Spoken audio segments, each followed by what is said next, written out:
வணக்கம். இலக்கிய ஒலிபரப்பு கூட்டுத்தாபத்தின் தமிழ் பகுதியின் இயக்குனர் திரு கடல் பிள்ளை அவர்களே, யாழ் எஃப்எம்மின் இயக்குனர் திரு இனிதுமா அவர்களே, உலகத்தின் குரலாக போகின்ற பயிற்சி அறிவிப்பாளர்களே, விவசாய திணைக்களத்திலே இருந்தும் இந்த ஊடகத்துறைக்கு வர விரும்புகின்ற எனது இனிய உங்களை நண்பர் என்று கூறுவதா என்னென்று கூறுவது, வயதில் குறைந்தவராக இருக்கிறீர்கள், தோழர்களே என்று சொல்றேன். தோழர்களே, உங்கள் அனைவருக்கும் எனது அன்பார்ந்த கால வணக்கத்தை தெரிவித்துக் கொள்கிறேன். என்னை பற்றி திருவாளர் கடவுப்பிள்ளை அவர்கள் அறிவித்தார்கள். நான் இங்கே பேச வந்தது என்னை பற்றித்தான். ஏனென்று சொன்னால், என்ன தெரிந்து கொண்டிருக்கிறதா நீங்கள் ஊடகத்துறையை தெரிந்ததாக பாருங்கள். நான் 53 வருட காலம் இந்த பத்திரிகை துறையிலே ஊடகத்துறையிலே இருக்கின்றேன். ஒரு காலத்தில் ஒளிபரப்பு கூட்டுத்தாபனத்திலும் இருந்தேன். எனவே என்னை பற்றி நீங்கள் தெரிந்து கொண்டால் இந்த ஊடகத்துறையை பற்றி தெரிந்ததாக இருக்கு.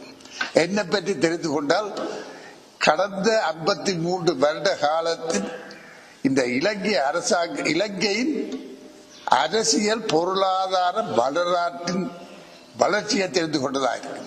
நான் 53 வருட கால இலங்கை வரலாற்றினுடைய வளர்ச்சியின் பொருளாதாரத்தினுடைய வளர்ச்சியின் ஒரு விட்னஸ், ஒரு ஒரு ஒரு சாட்சியாக அமைந்திருக்கின்றேன். நான் ஒரு ஊடகத்தில் ஏசியன் டைம்ஸ் என்று சொல்லி ஹாங்காங்கிலே வெளிவருகின்ற ஒரு பத்திரிகையிலே ஒரு ஊடகத்திலே த அன்டோல்ட் ஸ்டோரி ஆஃப் ஸ்ரீலங்கா, இலங்கையை பற்றி சொல்லாத கதைகள் என்ற ஒரு வரலாற்று புத்தகம் எழுதிட்டேன். அந்த புத்தகம் 52 வாரம் அந்த இணையதளத்திலே வெளிவந்தது. கிட்டத்தட்ட 900 பக்கங்கள் நிறைந்தது. அது ஆங்கிலத்தில் எழுதப்பட்டது. நான் ஒரு ஆங்கில எழுத்தாளர் என்பதை முதல் குறிப்பிடாவிட்டமைக்கு உங்களோட மன்னிப்பு கேட்டுக்கிறேன். ஆங்கிலத்தில் எழுதப்பட்ட புத்தகத்திலே நான் முகவரி என்று எழுதியிருக்கிறேன் சொன்னால், I am the living witness to the development, political development of this country. இந்த நாட்டினுடைய அரசியல் வரலாற்றினுடைய ஒரு வாழும் சாட்சி நான் என்று சொல்லி. ஏனென்று சொன்னால், 1960ஆம் ஆண்டு தொடக்கம் நாட்டிலே வாழ்ந்து கொண்டு நாட்டிலே ஆட்சி புரிந்த ஆட்சி கட்டிலிருந்து அரசு கோல் ஓச்சிய திருமதி சிறுபாவ பண்டாரநாயக்க அவர்கள் தொடக்கம் என்று ஜனாதிபதியாக இருக்கின்ற மஹிந்த ராஜபக்ச வரைக்கும் அத்தனை பேரையும் உடனே நான் அத்தனை பேருடன் நான் தொடர்பாக இருந்திருக்கிறேன். அவர்களுடன் நட்பாக இருந்திருக்கிறேன், வெறுப்பாக இருந்திருக்கிறேன், விரோதியாக இருந்திருக்கிறேன். எனவே இந்த வரலாற்று பின்னணியை தெரிந்து பெற்றபடியால் நான் ஒரு லிவிங் விட்னஸ் என்று நான் அந்த புத்தகத்தை எழுதியிருக்கிறேன். ஆனபடியால்தான் நான் சொல்கிறேன், என்ன தெரிந்து கொண்டால் இந்த நாட்டை தெரிந்து கொண்ட மாதிரி. இது உங்களுக்கு புதிதாக இருக்கும், அதுதான் உண்மையும் கூட. நான் முதலிலே புலோலி பருத்தித்துறையை சேர்ந்தவன். அந்த இடத்திலே தான் பிறந்து வளர்ந்தேன். என்னுடைய குடும்பத்திலே யாருமே பத்திரிகையில இருக்கவில்லை. என்னுடைய குடும்பத்தினருக்கு பத்திரிகைக்கும் எந்த விதமான சம்பந்தம் கிடையாது. எனது தந்தையார் அந்த காலத்திலே டெய்லி நியூஸ் என்ற பத்திரிகை படிப்பார். காலையிலே யாழ்ப்பாணத்தாருக்கு பழைய காலத்தில் ஒரு பழக்கம் இருந்தது. காலையிலே தேத்தடி குடிப்பது போல பத்திரிகையை படிக்க மாட்டோம், டெய்லி நியூஸ் தான் படிக்க மாட்டோம். அதே போல யாழ்ப்பாணத்து மக்கள் பார்க்கிறது ரல்லி பைசிக்கிள் தான். இப்படி மற்றது ஓடுவது ஒஸ்டின் கார் தான். அது பழைய காலத்து முறை. நாங்கள் வாழ்ந்த காலத்திலே ஒஸ்டின் காரின் விலை 10,000 9,000 சொச்சம் தான்.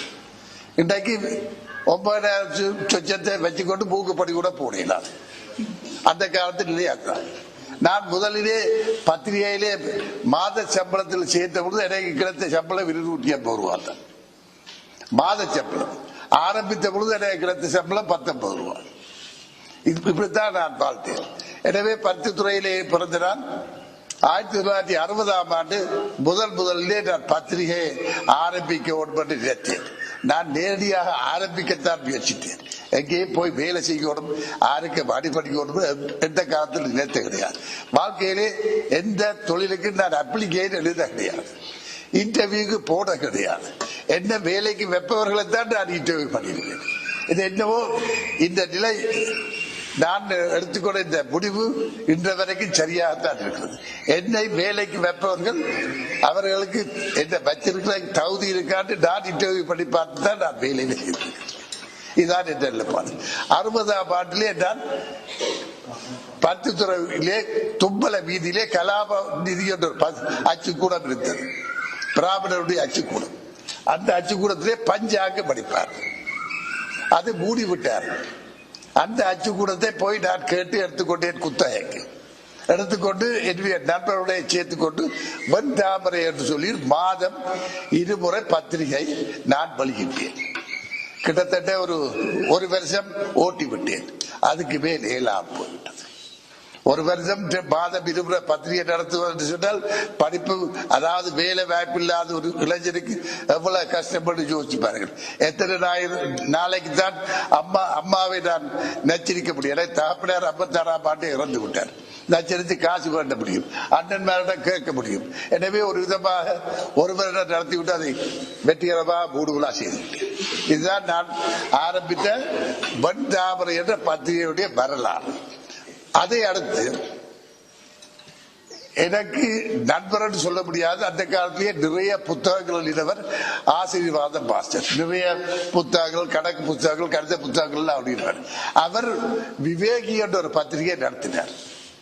அந்த விவேகி பத்திரிகைக்கு நான் ஒரு உதவியாளராக, நான் தான் ஆசிரியர் சகலதும், ஆனால் ஆசீர்வாத மாஸ்டர் தான் அந்த பத்திரிகையின் ஆசிரியர். நான் எழுதி கொண்டு போய் கொடுத்து அந்த பத்திரிகை, மாதாந்த பத்திரிகைக்கு கொஞ்ச காலம் உதவியாளராக இருந்தேன். சகலது நானே ப்ரூவ் பார்ப்பதிலிருந்து சகல வேலையிலும் நானே செய்து அந்த பத்திரிகையில் ஆசிரியராக இருந்தேன். அந்த காலத்திலே எனக்கு கவிஞர் நாகராஜர் என்ற ஒருவர் எனக்கு நல்ல நண்பரானார். அவரை உங்களுக்கு கேள்விப்பட்டிருக்க மாட்டீர்கள், ஆனால் சிறந்த ஒரு கவிஞர். அவர் தொடர்பாலே யாழ்ப்பாணத்தில் இருக்கின்ற இலக்கியவாதிகள் அனைவரையும் நான் சந்திக்கக்கூடிய, அறிந்து கொள்ளக்கூடிய சந்தர்ப்பம் எனக்கு கிடைத்தது.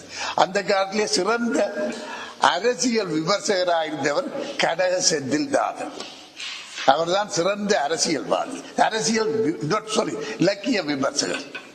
அதை அடுத்து டேனியல், ஜீவா போன்றவர்கள் எல்லாம் எனக்கு நண்பர்களானார்கள்.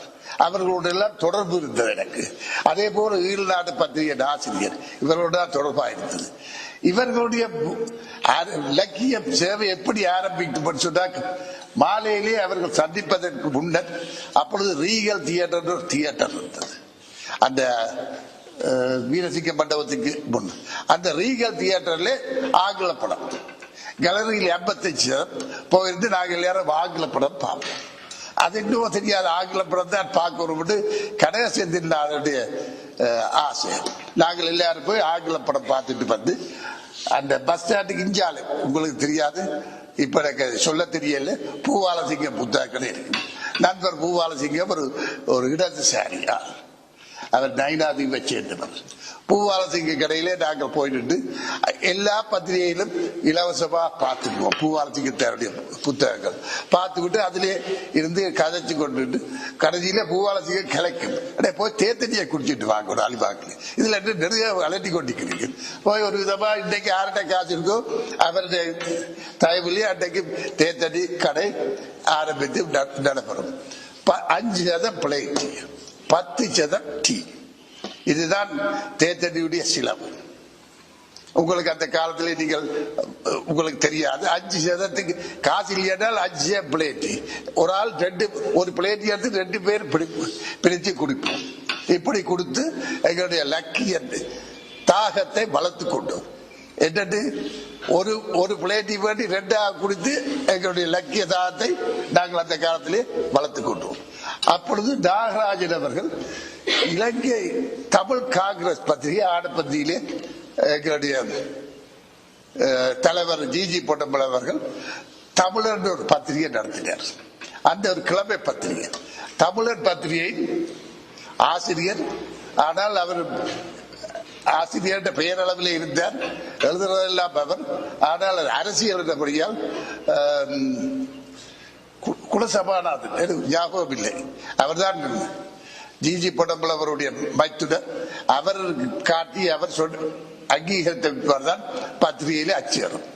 அந்த பத்திரிகையிலே நானும் போயிருந்து இது கதைகள் எழுதுவேன், கட்டுரைகளை திருத்துவேன். இப்படி வாழ்க்கை தொடங்கியது. இப்படி 2 வருஷம் 3 வருஷம் போயிட்டு வைத்துக் கொள்ளுங்கள். அதற்கு பிற்பாடு சரி, யாழ்ப்பாணத்திலேருந்து குப்பை கொட்ட முடியாது, ஏதாவது வேலை செய்யணும். அம்மாவும் கலைக்கிறார், இங்க இருந்து என்ன கர்மம் செய்கிறார், போய் வேலை வட்டிய செய்யறாங்க அழுதியான்னு சொல்லி என்ன கலைக்க தொடங்கிட்டார். அப்ப நச்சரிப்பிலேருந்து தாக்க முடியும். எழுத வேண்டும் என்ற ஆசை. எந்த வேலைக்கும் அப்ளிகேஷன் போடவில்லை. சப் இன்ஸ்பெக்டருக்கு போட்டார்கள், ஆர்மியிலே போட்டார்கள். ஆர்மி செகண்ட் லெப்டினன்ட் வேலைக்கு நான் போனேன், ஃபைனல் இன்டர்வியூக்கு போனேன். யாழ்ப்பாணத்திலே கொழும்புலே நேர்முக பரிச்சை. சப்பாத்து போட்டு பழக்கமில்லை. என்னுடைய அண்ணனுடைய சப்பாத்தை சீலை வச்சு படிவா போட்டுக்கொண்டு போய் நடந்து போய் இன்டர்வியூ பேனலுக்கு முன்னால் நின்றேன். நிக்க அவர்கள் சொன்னார்கள், நான் குட் மார்னிங் சார் என்றேன். ஓகே சிட் டவுன் இருந்துட்டேன். முதல் கேள்வி, சிங்களம் தெரியுமா? டிக்காக் போடுவாங்க சார். நாக்கிலே சரி, தெரியாது வடிவா சொல்லி இருக்கலாம். டிக்காக் போடுவாங்க சார். ஓகே. அவர்கள் கேள்வி கேட்க தொடங்கினார்கள். என்னை 4 பேர் 3 பேரை தான் எடுக்க போறாங்க. நான் ஒரு தமிழன், என்னை விட்டுட்டு 3 சிங்களவர்கள் எடுக்க விரும்புகிறார்கள். அப்ப என்னை எப்படி என்றாலும் நீக்க வேண்டும். அதுல கேட்டார்கள், இதுல கேட்டார்கள், கிரிக்கெட்டை கேட்டார்கள், ஃபுட்பாலை கேட்டார்கள், கர்மம் எல்லா கர்மத்தையும் கேட்டார்கள். கடைசியில வந்தது என்ன கேட்பது, சிங்களத்தில் கேட்டார்கள். கர்நாடக கியாட்ட ஒயா கோபது ஆவி என்னட்டு வந்தடி என்று சொல்லு. ஜப்னா கோபது ஆவி. சரி, இதுக்கு என்ன சொல்லுவோம் சார்? கோச்சிங் அவசரம். சரி, கோச்சிங் ஆகும். 2 பேர் கேள்வி கேட்டார்கள். கடைசியில் ஒரு கேள்வி கேட்டார்கள், மேற ஆமியிட பொட சிங்கள வார்த்தை என்ன கிடைச்ச ஒருத்தர் சொல்லி தெரியல. ஆமிக்கு சிங்கள வார்த்தை என்ன?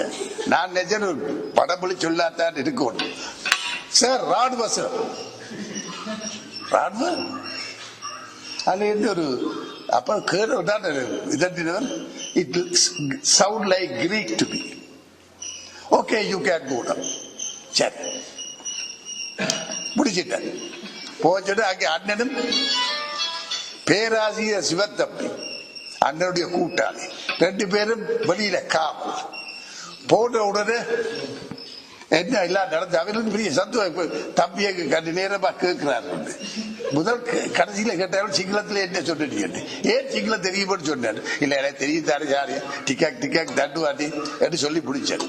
சொல்லி முடிச்ச பாடு என்ன கேட்டார்கள், but is Sinhalese word for ஆவி என்று கேட்டார்கள் சிங்களத்துல. அப்ப நீ என்ன சொன்ன? ராணுவன். அடே ஒரு அடி விழுப்படுறா இந்த பக்கத்து அண்ணன், அந்த பக்கத்துல சிவத்தம்பி. உனக்கு ஏன் சம்பளம் இல்லாத வேலை? உனக்கு தெரியாத விஷயத்தை பற்றி எல்லாம் பேர் கதைக்க போன. அதோட சரி, இதுதான் வாழ்க்கையில போன முதலும் கடைசியும் இன்டர்வியூ. ஆவியில் எடுப்பான்னு எடுக்கவே இல்லை. நான் வந்து திறகு பார்த்தேன், வீட்டிலேயே பேச தொடங்கிட்டு சும்மா சும்மா சாப்பிட்டு ஆச்சரிய பிள்ளையாவும் இல்லை, போய் கிரிக்கெட் விளையாடி கொண்டு ஊர் சுற்றி கொண்டு இருக்கிறேன். அப்ப ஏதாவது செய்ய வேண்டியன்னு கேட்டாரு. என்ன செய்வதென்று கேட்டால் கடைசியில பார்த்தேன், அந்த காலத்துல 10 துறையிலேயே கொடியாவதுக்கு தான் போகணும் ட்ரெயின் ஏறுறதுக்கு. 10 துறையில கொடியாவதுக்கு 60 பஸ். அதுல ஏறிக்கொண்டு கோட்டைக்கு போனேன். கொழும்பு கோட்டையில போய் இறங்கினேன். 9 ரூபா 90 டிக்கெட் நிச்சலம். நாங்க உங்களே அந்த காலத்துக்கு இழுத்து கொண்டு வரோம். இன்றைக்கு 9 ரூபா 90 ட்ரெயின் டிக்கெட் இல்லை, ட்ரெயினே இல்லை கொடியாத்துல இருந்து கொழும்பு போறதுக்கு. அது வேற கதை. நான் இந்த வந்து உங்கள்கிட்ட வயது எனக்கு நான் செய்த நன்மை தீமை ட்ரெயின் இருந்த நான் போயிட்டேன். அங்க போனால் எனக்கு ட்ரெயினில் கொழும்பு கருப்போ சிவப்போ தெரியாது. போய் ஆர்ந்தமான ஒரு கடையில அந்த முதலாளியை கேட்டேன், தங்கலாம் போட்டு மேல தங்கலாம் 5 ரூபா ஒரு நாளைக்கு. சரி, ஒரு 100 150 ரூபா கொண்டு 5 ரூபா தான் இருக்கலாம்னு யோசிச்சுக்கொண்டேன். இருந்து கொண்டு ரேடியோ ஸ்லோனுக்கு போவோம். அப்ப ரேடியோ ஸ்லோனுக்கு என்ன மாதிரி போறான்னு ஒரு தடவை கேட்டேன். அந்த மூலையில போர்ட் ரயில்வே செய்யற அந்த மூலையில இருந்தீங்கன்னா 38ஆம் நம்பர் பஸ் வரும், அதுல போகலாம்.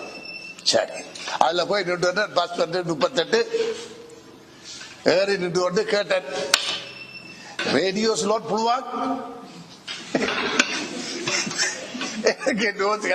எனக்கு சிங்கள தெரிய ரேடியோ ஸ்லோட் புழுவான். அவன் சொல்லுவான் நகிட்டுவான். நகிட்டு சொல்றான். டீச்சர் புத்தி சொல்ல நகிட்டு வாக்கிலுக்கு மேலையில ஏற நிக்கிறது. நகிட்ட ரகிட்டு அவன் என்ன ஏற நிக்க சொல்றான். அப்படி 3 பஸ் போன 4ஆம் பஸ்ல அவனும் நகிட்டு சொன்னான். என்னடா இவன் நகிட்ட, சரி வர்றது விரட்டு போய் ஏறிட்டேன். ஏறி நின்றால் இந்த நகிண்ட என்ன கொண்டு போய் ஜாவத்தையில விட்டது. ஜாவத்தையில ரேடியோ ஸ்லோனுக்கு முன்னால விட்டது. அங்க போய் யாரை பாக்குறது, ஒரு யாரையும் தெரியாது. அதுல விட்ட டேபோல ரேடியோ ஸ்லோன் பேரை பார்த்துட்டு திரும்பி வந்தது. இதுதான் நடந்தது. இப்படி இருக்கேக்க நாதன் என்று சொல்லி ஒரு தினகரனுக்கு ஆசிரியர் இருந்தது. நாதன் என்று சொல்லி தினகரனுக்கு ஆசிரியராக ஒருவர் இருந்தவர்.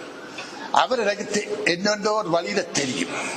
அவரை ஒரு நாள் ஆழ்ந்த பவான்ல சாப்பிட வந்த கண்டுட்டு, நீ அந்த புலோலி கேட்டியல்ல கேட்டதுக்கு வந்தது இல்ல வேலையோட்டுக்குள்ளே பத்திரிகையில வேலை செய்யலாம். அப்படியோ நான் இப்ப தினகரனை விட்டுட்டேன். இப்ப ராதான்ற ஒரு பத்திரிகைக்கு நான் ஆசிரியராக இருக்கிறேன். அதுக்கு ஏற்கனவே ஒரு பொம்பளை பிள்ளை இருக்குது. அங்கே நீ உன்னை எடுக்க இயலாது. உனக்கு இங்கிலீஷில் எழுத தெரியுமே. ஓ பேஷாவது வச்சு பள்ளிசாவது வச்சு. சரி, அப்படி என்றால் அப்படி என்றால் குணசேனாஸ் வந்து ஒரு இங்கிலீஷ் பத்திரிகை தொடங்கிது, இந்த சன் என்ற பத்திரிகை. அதுல போய் கதைச்சுக்கிறேன். அப்ப நான் சரியான சொல்லி எங்க இடம்னு சொல்லி அங்க போனேன் சன் பத்திரிகைக்கு. சன் பத்திரிகை போனா அதுல எல்லாரும் சிங்களவர், ஒரு தமிழரும் இல்லை. அப்ப நான் முதல் தமிழர் போனாலும் இல்லோ என்ன கண்டோடனே அவைகளுக்கு நல்லா பிடிச்சுக்கொண்டு எழுத தெரியுமோ எழுத தெரியாது. தமிழன் வந்துட்டான், தமிழன் வந்துட்டான்னு சொல்லி என்ன எடுத்துட்டேன் வேலைக்கு. அடுத்த நாள் எனக்கு இன்டர்வியூ வச்சு எனக்கு ட்ரைனிங். நான் போய் சன் பேப்பர் எடிட்டர்கிட்ட ட்ரைனிங்கு போறேன். சன் பேப்பர் எடிட்டர் என்ன சொன்னார் சொன்னால், oh come on young man sit down. சரி இருந்துட்டேன் சொன்னார், you are due to journalism. Just sir சொன்னேன். நீ புதுசுதானே ஜேர்னலிசத்துக்கு ஓம் சார் சொன்னேன். ரெண்டாவது கேட்டார், do you know anything about journalism? No sir. தெரியாது, எனக்கு ஒன்றும் பத்திரிகை பற்றி தெரியாது. You must basic rules you must follow. Yes sir, tell me sir. You must keep your mouth shut. Understand? You must keep your mouth shut, but keep your ears and eyes open. வாய மூடு பத்திரிகையில நீ சேரோட் பண்ண, காதையை கட்டையை மாத்திர கூர்மையா வச்சுக்கோ. இதான் அடிப்படை தத்துவம். அது அன்றைக்குல இன்றைக்கும் அதுதான்.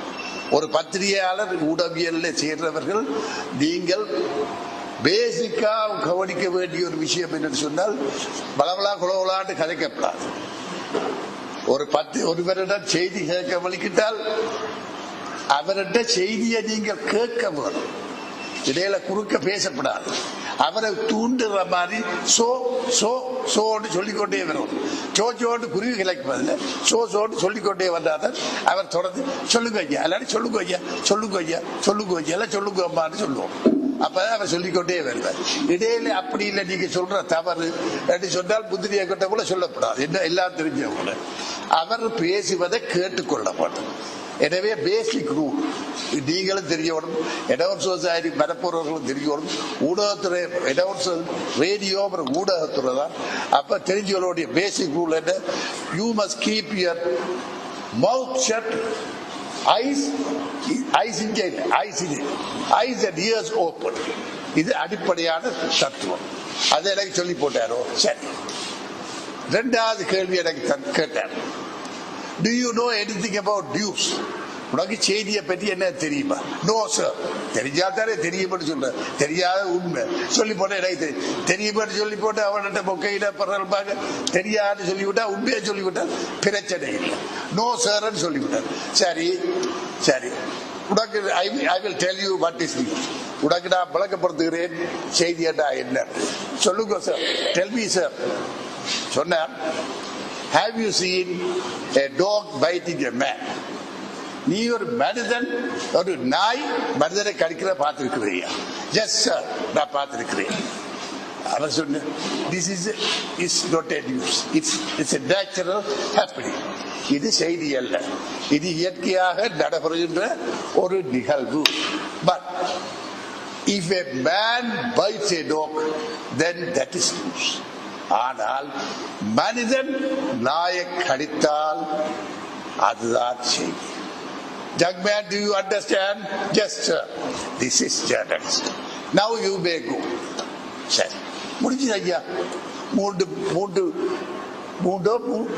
மூன்றரை நிமிஷத்துல என்ற பயிற்சி முகாம் முடிந்து விட்டது.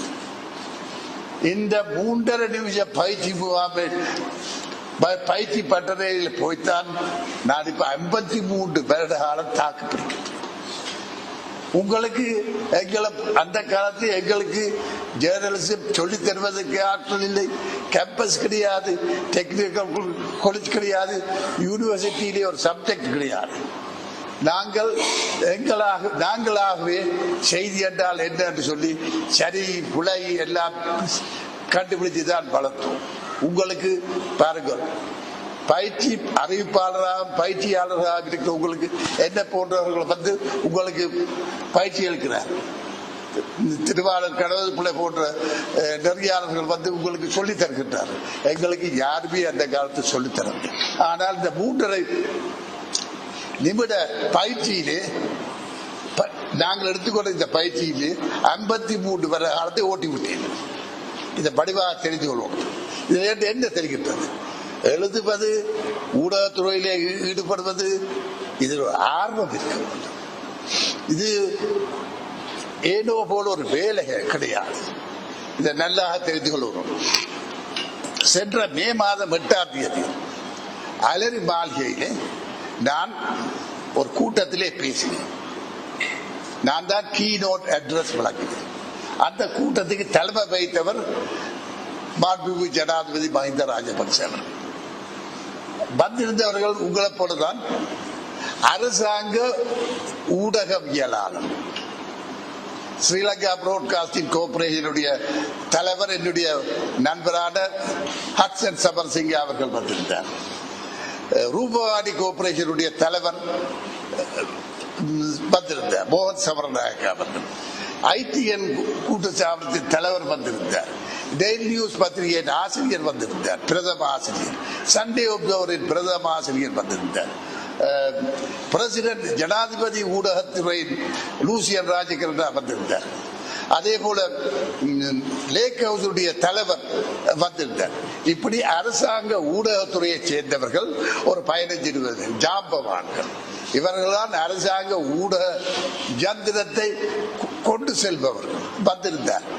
அவர்கள் மத்தியிலே நான் பேசும் பொழுது சொன்னேன், I understand you all take this as a job. நீங்கள் உங்களுடைய வேலையை ஒரு ஜாப்பாக நினைக்கிறீர்கள். அது தவறு. 8 மணிக்கு வந்து 4 மணிக்கு குளக் கோச்சிங் பார்த்துட்டு போறதல்ல இந்த வேலை. இந்த மனுஷன் உங்கள் மீது போல நம்பிக்கை வச்சிருக்க. இந்த மனுஷன் நாட் மிஸ்டர் கடவுள். இந்த இடத்துல ஜனாதிபதி மஹிந்த ராஜபக்ச அவர். இந்த மனிதன் உங்கள் மீது இவ்வளவு நம்பிக்கை வச்சிருக்கிறார். அவர்தான் உங்களுக்கு இந்த பதவிகளை தந்தவர். நீங்கள் இந்த பதவிகளுக்கு ஏற்ற மாதிரி இந்த விஷயங்கள் எல்லாத்தையும் கொண்டு சென்றிருக்க வேண்டும். ஆனால் நீங்கள் எப்பவுமே எதிர்கட்சிக்காரர்கள் கண்டிக்கின்ற பொழுது அதுக்கு சல்ஜாப்பு சொல்லுகின்றவர்களாகவே இருக்கிறீர்களே தவிர நீங்கள் சுயமாக சிந்தித்து கொண்டு வலுவதில்லை. You have never been on the defensive. You have always been on the defensive but never been on the offensive. That is only. அதே போல அதாவது முக்கியமாக இன்றைய காலத்திலே ஊடகவியலாளர்கள் என்ன செய்ய வேண்டும் என்று சொன்னேன். 30 வருட கால அரசியல் 30 வருட காலத்திலே நாங்கள் யுத்தத்தையும் துன்பத்தையும் துயரத்தையும் தான் பார்த்தோம். கொலையும் கொள்ளையும் தான் நடைபெற்றது. மனித உரிமை மீறல்கள் நடைபெற்றது. சொல்லடா துயரங்கள் நடைபெற்றது. நீங்கள் அனைவருமே இந்த 30 வருட கால யுத்தத்துக்கு பலியானவர்கள். நான் 28 வருட காலம் இந்த நாட்டிலே இருக்க முடியாமல் உலகம் முழுதும் என்னுடைய 2 பொம்பளை பிள்ளைய நாய்க்குட்டியை தூக்கிட்டு ஓடி ஓடி ஓடி ஒளிந்தேன். அப்படி இருந்த போதும் நான் பயங்கரவாதத்துக்கு எதிராக குரல் கொடுத்து போராடி கொண்டுதான் இருந்தேன். எனவே இந்த 30 வருட கால யுத்தம் முடிந்து விட்டது. It's a thing of the past. இது பழைய ஒரு வரலாறாக மாறிவிட்டது. இனிமேல் நீங்கள் கவனிக்க வேண்டியது என்ன? நீங்கள் கவனிக்க வேண்டியது 2 முக்கியமான விஷயம். இந்த நாட்டிலே யுத்தத்தை பற்றியும் பிரபாரத்தை பற்றியும் தமிழர் விடுதலை கூட்டணி பற்றியும் எழுதி கொண்டிருப்பதில் எந்த அர்த்தமும் கிடையாது. நீங்கள் கவனிக்க வேண்டிய முக்கியமான விஷயம் இந்த நாட்டினுடைய அபிவிருத்தி, இந்த நாட்டிலே இனங்களுக்கு இடையிலான இணக்கப்பாடு. இந்த 2 பற்றி தான் நீங்கள் இப்ப கவனம் செலுத்தணும் என்று கூறினேன். நீங்களும் யுத்தத்தை பற்றி நீங்கள் படிக்க வேண்டும், தெரிந்திருக்க வேண்டும். என்ன காரணத்துக்காக இந்த யுத்தம் வந்தது தெரிஞ்ச வேண்டும். மாவை சேனாராஜா அவர்கள் இந்த யுத்தம் வந்ததால் இன்னைக்கு எம்பியா இருக்கிறார். அது உங்களுக்கு தெரியாத விஷயம். அதே பற்றி நான் உங்களுக்கு 2 வசனம் சொல்லி வைக்கிறேன். எனக்கும் திருவாளர் அமிர்தலிங்கத்துக்கு முடியும். அமிர்தலிங்கம் என்று அவங்களுக்கு தெரியுமோ தெரியாது. பிரபாகரனை தெரியும், அமிர்தலிங்கத்தை தெரிந்தால் நல்லது. ஆனா அமிர்தலிங்கம் தமிழர் விடுதலை கூட்டணியிலே செயலாளர் நாயகமாக இருந்தவர். அவர் ஒரு தளபதி என்று அந்த காலத்தில் சொல்லுவோம். நல்ல பேச்சாளர், நல்ல வடிவான ஒரு மனிதன்.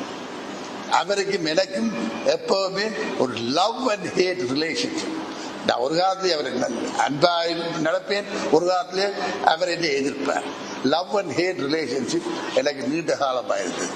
70ஆம் ஆண்டிலே அவரை தோற்கடித்ததிலே, அவரையும் திருவாளரையும் சிவசிம்பரத்தையே தோற்கடித்ததிலே எனக்கு முக்கியமான பங்கு இருக்கு. நான் அவர்களை தோற்கடித்தேன். நான் விட்ட தவறாதுதான்.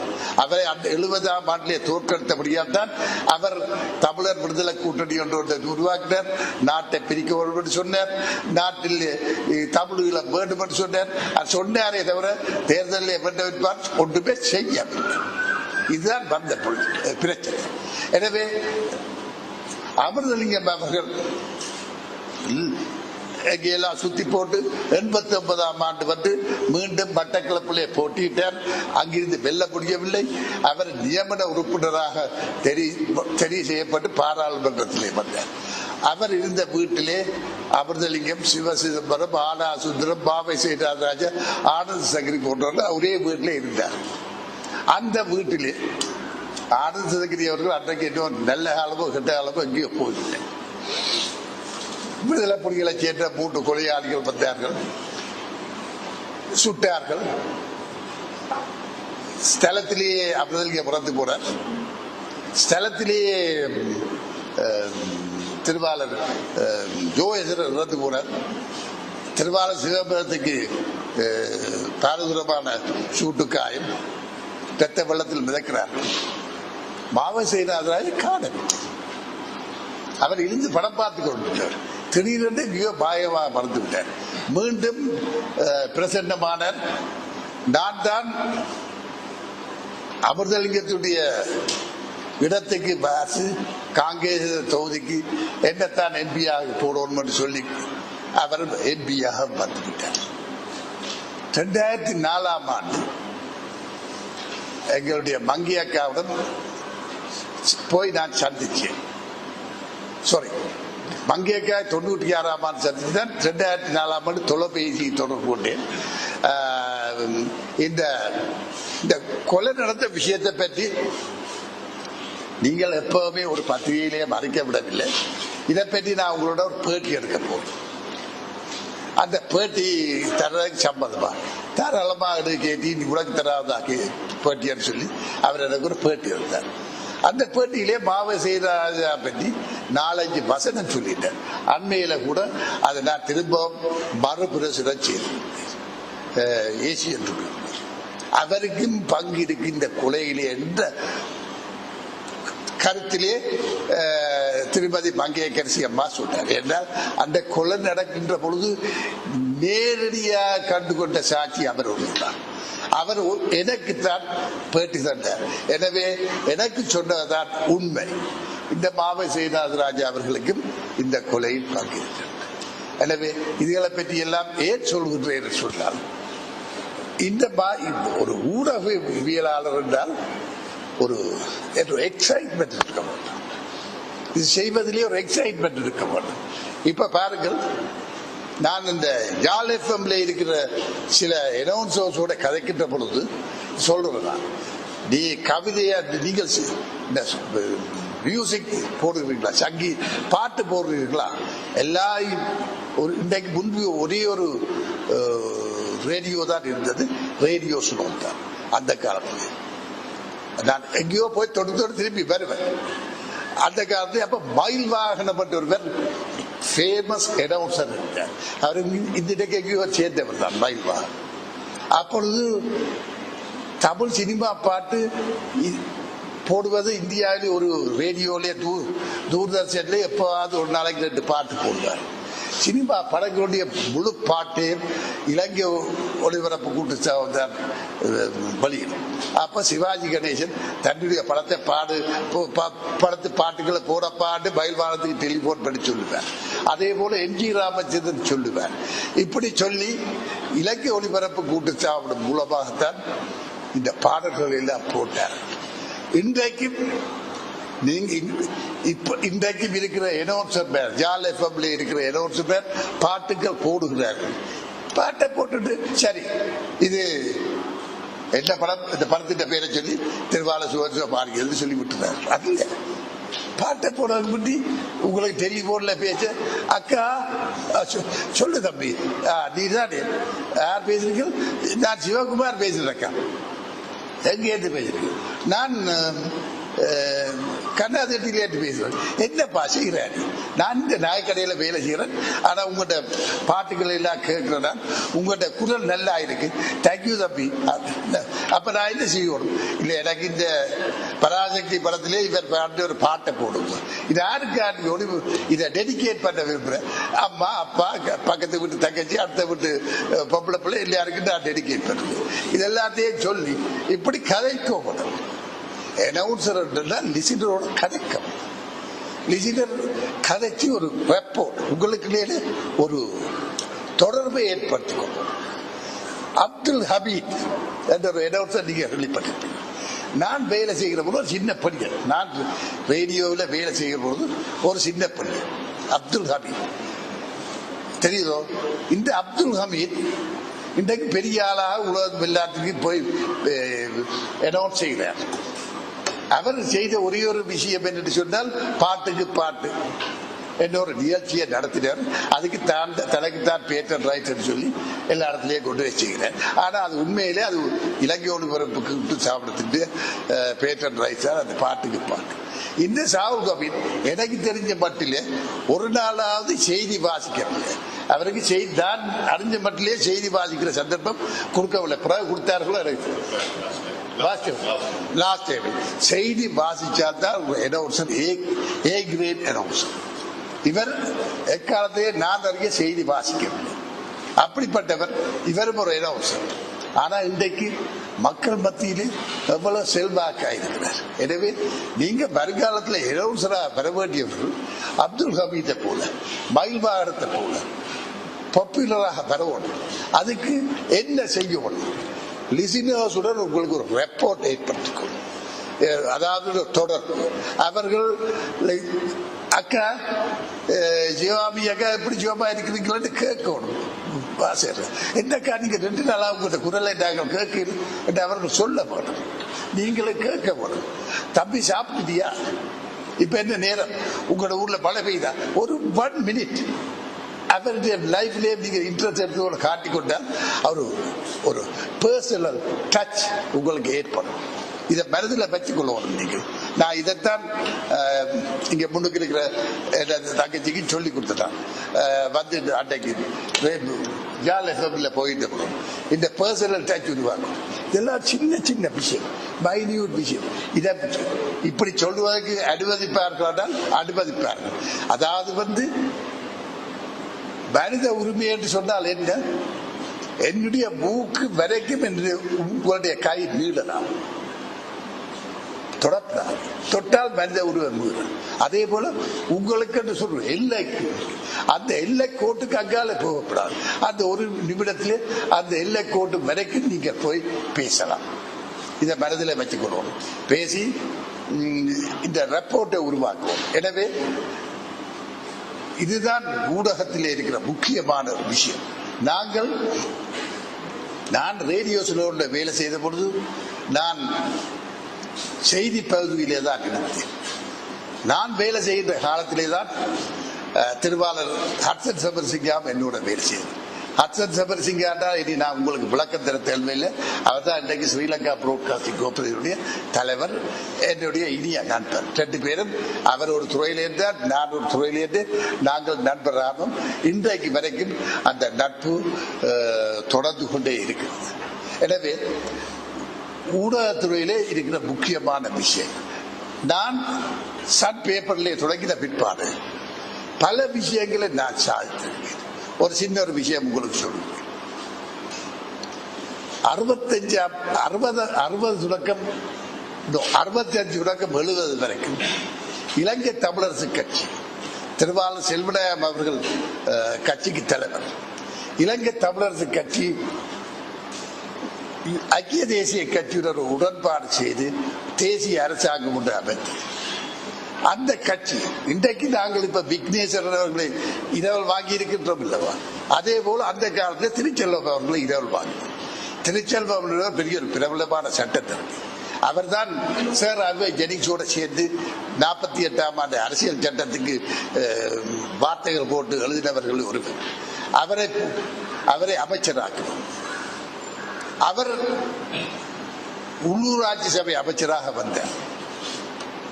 அந்த காலத்திலே கோயிலிசன் அரசாங்கம் டட்லி சென்னாயக்காவுடைய அரசாங்கத்துக்கும் டட்லி சென்னாயக்காவுடைய கட்சிக்கும் தமிழர் விடுதலை கூட்டணிக்கு இலங்கை தமிழரசு கட்சிக்கு இடையில உடன்பாடு, அவர் கூட்டணி அரசாங்கம்.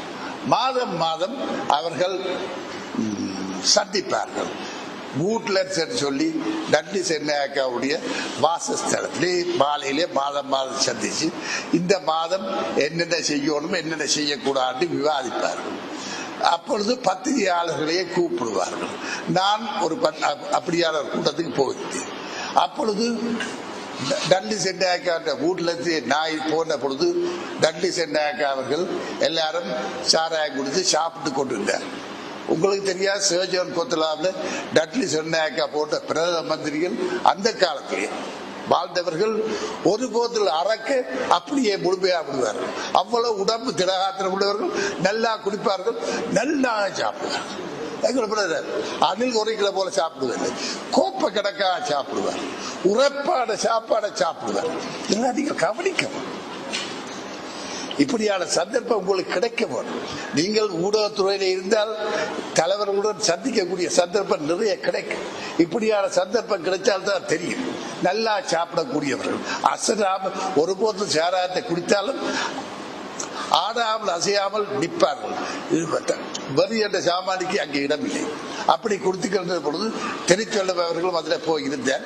அந்த மனுஷன் ஒன்றும் குடிக்கிறதில்லை, தீட்டு ஒரு சிவல மனுஷன். அவரை பற்றி இன்னொரு கதை உங்களுக்கு சொல்லும். சிவப்பு மனுஷன், மெல்லிய மனுஷன், நிறைய படித்தது அகாடமிக் சொல்றது. அதுக்கு இந்த கர்மோடு தெரியாது. போயிருந்தார். இவர் இன்னும் சொல்ல பக்கத்திலே மாத்திரை ஏற்றி விட்டான் பல ஆறு கடத்துறார். தெரியும், அடிக்க இந்த போட்டோகிராஃபர் கண்ட படம் கொடுத்தார். நான் கூட்டிக் கொண்டு வந்த போட்டோகிராஃபர் தான் அந்த திருச்செல்வத்துக்கு விழுந்த அடிய படம் கொடுத்தார். வேற பத்திரிகைக்காரர் யாருமே எடுக்க இல்லை. தெரியும், இதுக்கு எனக்கு ஒரு 100 ரூபாய் பிரைஸ் கிடைச்சு பத்திரிகையால. டைம்லி செட்ஸ் ஒரு நிகழ்ச்சி நடவுறது அடி விழுந்தது. இது ஒரு கதை.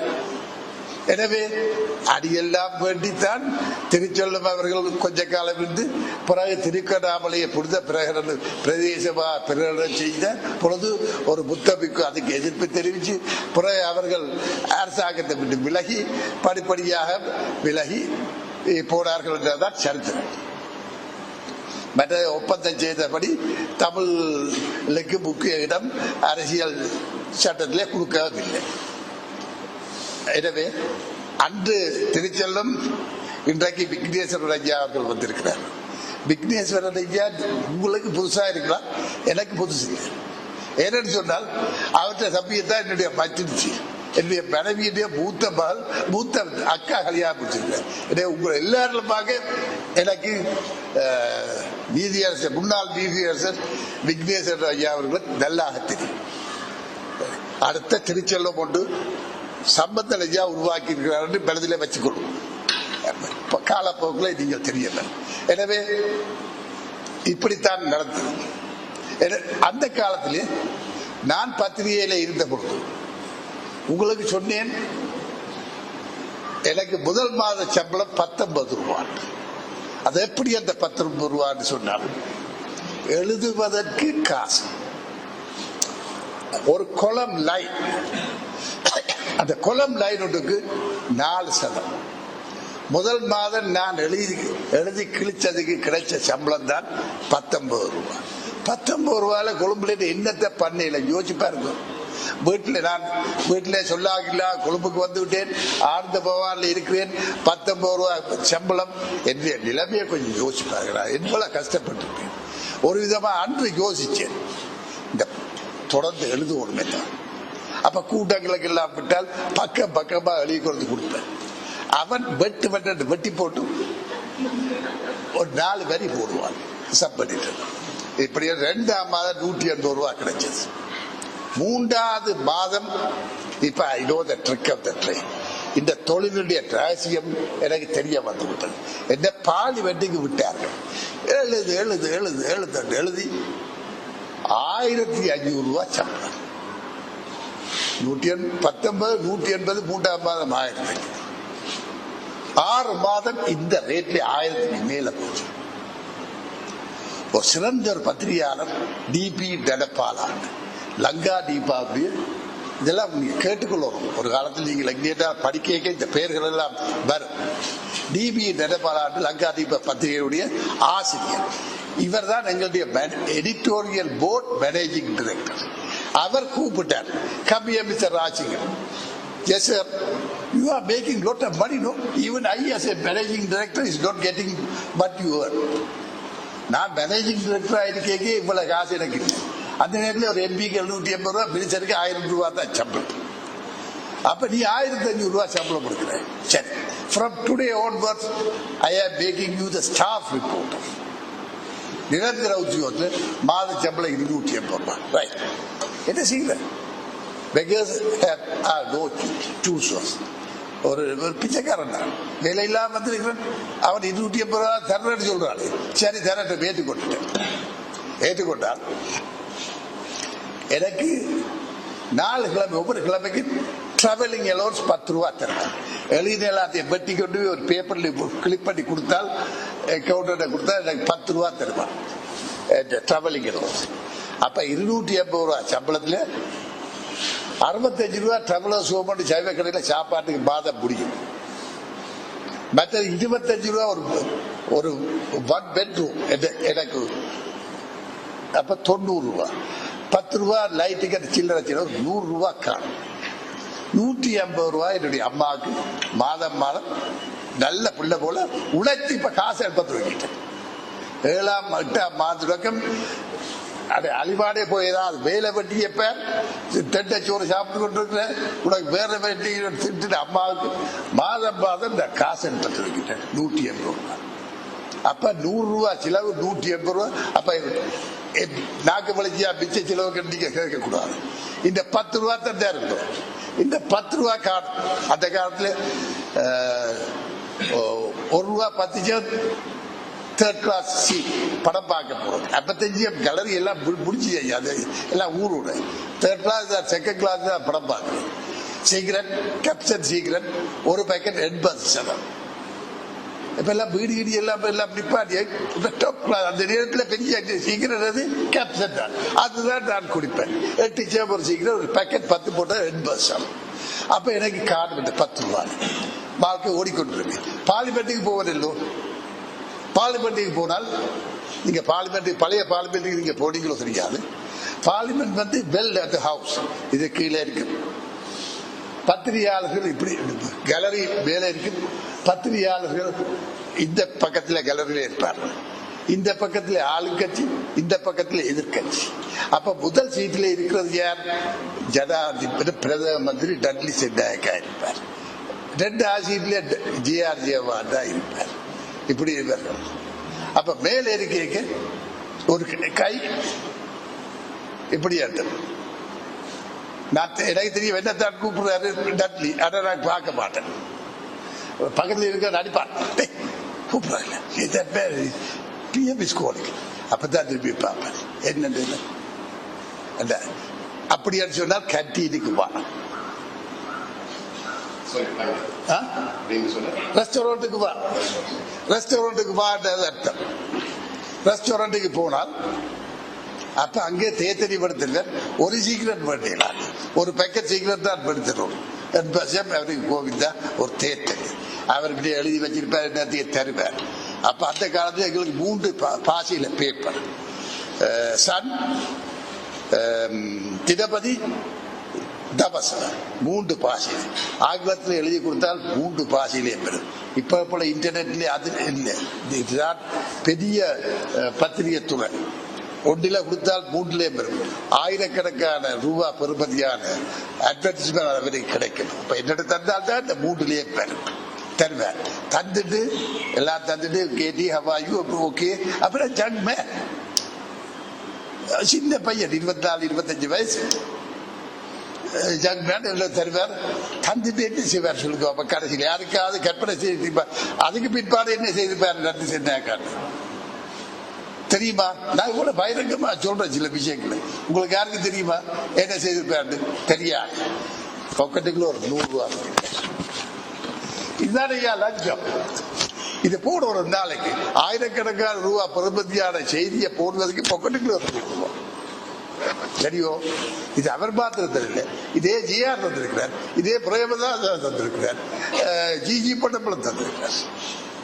அந்த காலத்தில் எல்லாருடையும் கை விட்டு போட்டு வந்தாட்ட அவர் எழுத ஓட்டு கேட்பார். காசு தெரியல. What is this?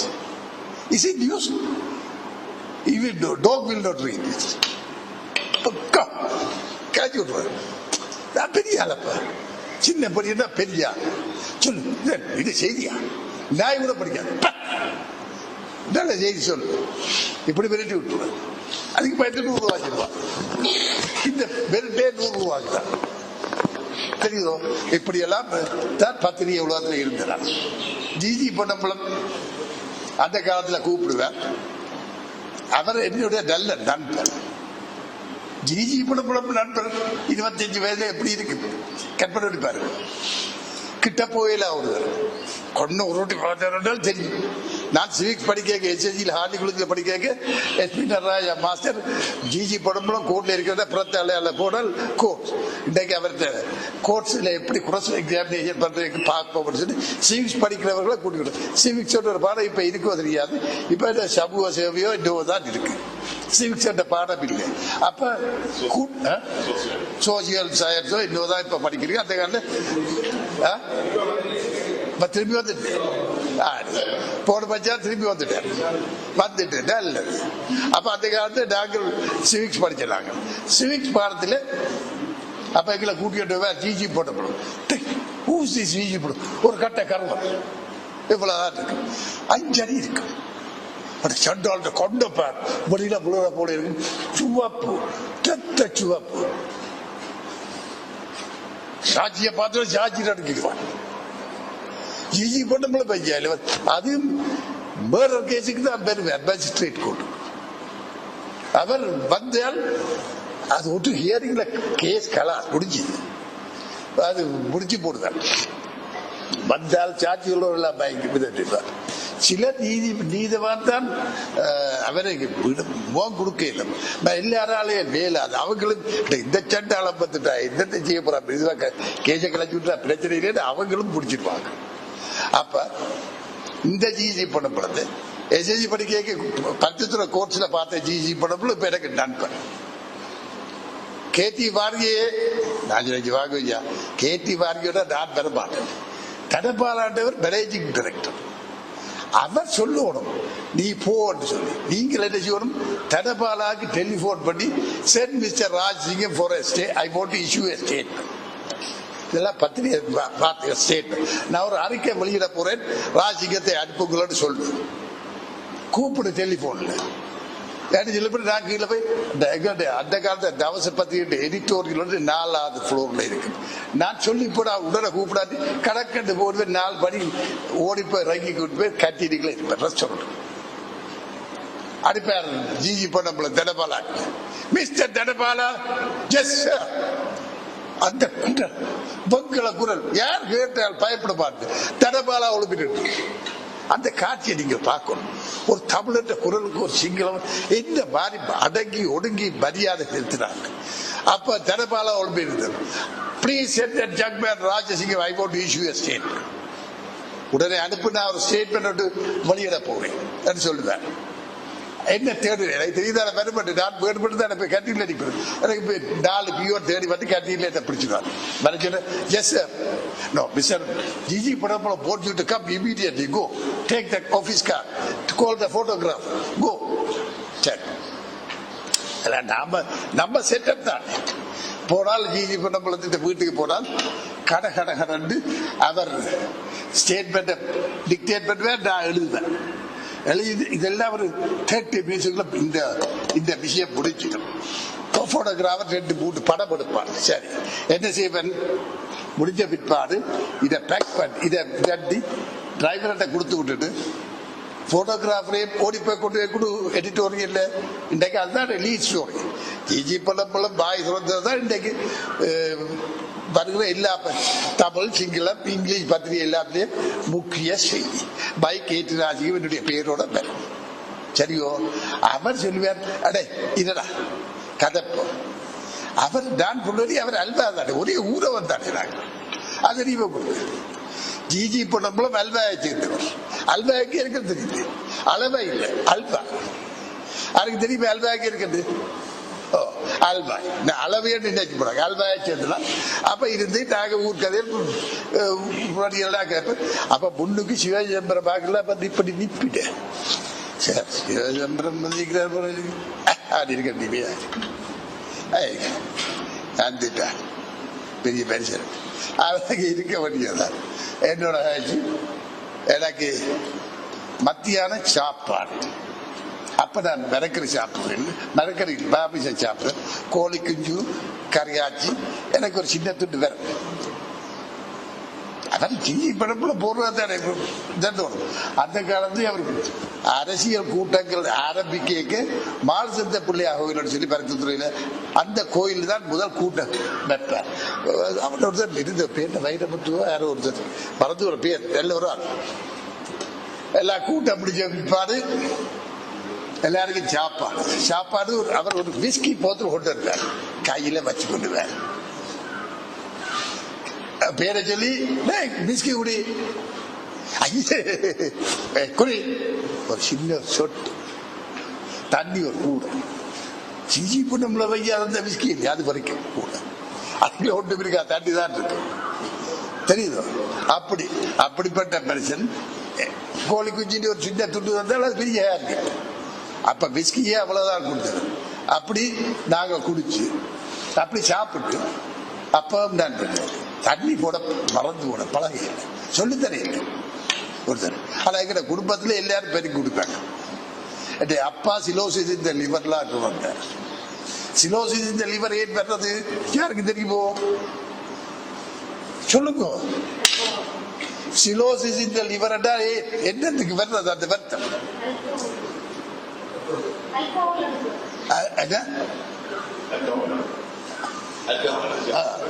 நிறைய குடித்தபடியால் சிலோசிஸ் இந்த லிவர் வரும். என்னுடைய அப்பாவுக்கு சிலோசிஸ் இந்த லிவர், மூத்தண்ணனுக்கு சிலோசிஸ் இந்த லிவர்ல இருந்தார், மூன்றாவது சிலோசிஸ் இந்த லிவர்ல இருந்தார், இரண்டாவது மற்றொரு சிலோசிஸ் இந்த லிவர்ல இருந்தார். எனவேதான் நான் சொன்னேன் நான் பெருங்குடி மகன். அந்த குடும்பத்துல வந்து அந்த காலத்துல சொல்லுவார், அப்பா சொல்லுவார், போய் எங்கிட்ட காடிக்குள்ளே கல்லு வேண்டி கொண்டு வாழ்ந்தால் கல்லு வேண்டி கொண்டு வந்தால் அவர் முதல் கேள்வி போத்தில் இருக்கிற கல்லு காதுக்குள்ள வச்சு பார்த்துட்டு பார்த்து அது பேசு.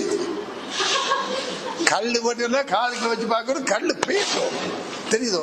அது பேசியது. சரி, அப்படி எல்லாம் போய் வந்தனா. அப்ப நான் எப்பவுமே குடித்தது கிடையாது. பத்திரிகை உலகத்துல குடிக்க கூடாது.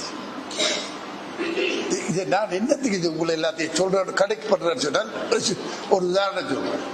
நான் தவச பத்திரிகையில இருந்த பொழுது இந்த மாதம் எப்படி என்றாலும் 2 எல்லாரும் 3 எம்பசி பார்ட்டிஸ் வரும்.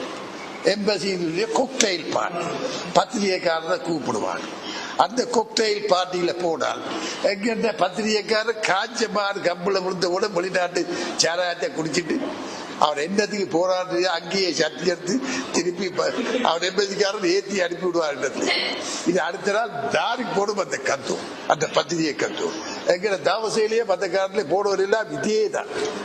சட்டி குடி எல்லாரும் தனபாலாக பெரிய கலைஞ்சிட்டு என்னத்தான் பிடிச்சிருப்பேன். நான் தான் நிம்மதியா போய் பேசாமல் இருப்பேன். நான் குடிக்கிறேன் தானே, அதுபடியா குடிக்காமல் இருந்து அங்க நடக்கிறத நிதானமா பார்த்து எழுதுவேன். எனவே ஊடகத்துறையில் இருக்கிற நீங்கள் முக்கியமான வியம் குடிக்க கூடாது. இதை மனதில் வச்சுக்கணும். மற்ற அந்த காலத்துல எனக்கு நினைப்பு யாரும் ஒரு கழுதை சொல்லி தந்துட்டான், சீக்கிரம் குடிச்சாட்டா வச்சான் கற்பனை வரும். அப்பதான் கதை கட்டுரை எல்லாம் நீ எழுதுவேன். அப்ப சீக்கிரம் குடிக்கிறது. நான் 1 தொடங்கி 2 தொடங்கி கடைசியில ஒரு நாளைக்கு 60 சீக்கிரம் மால்புரோ குடிக்கணும். யோசிப்பார், குடிக்கணும். பிறகு ஒரு காலத்துல ஏன் நான் மால்புரோ சீக்கிரம் குடிக்கிறான்னு எனக்கே தெரியாது.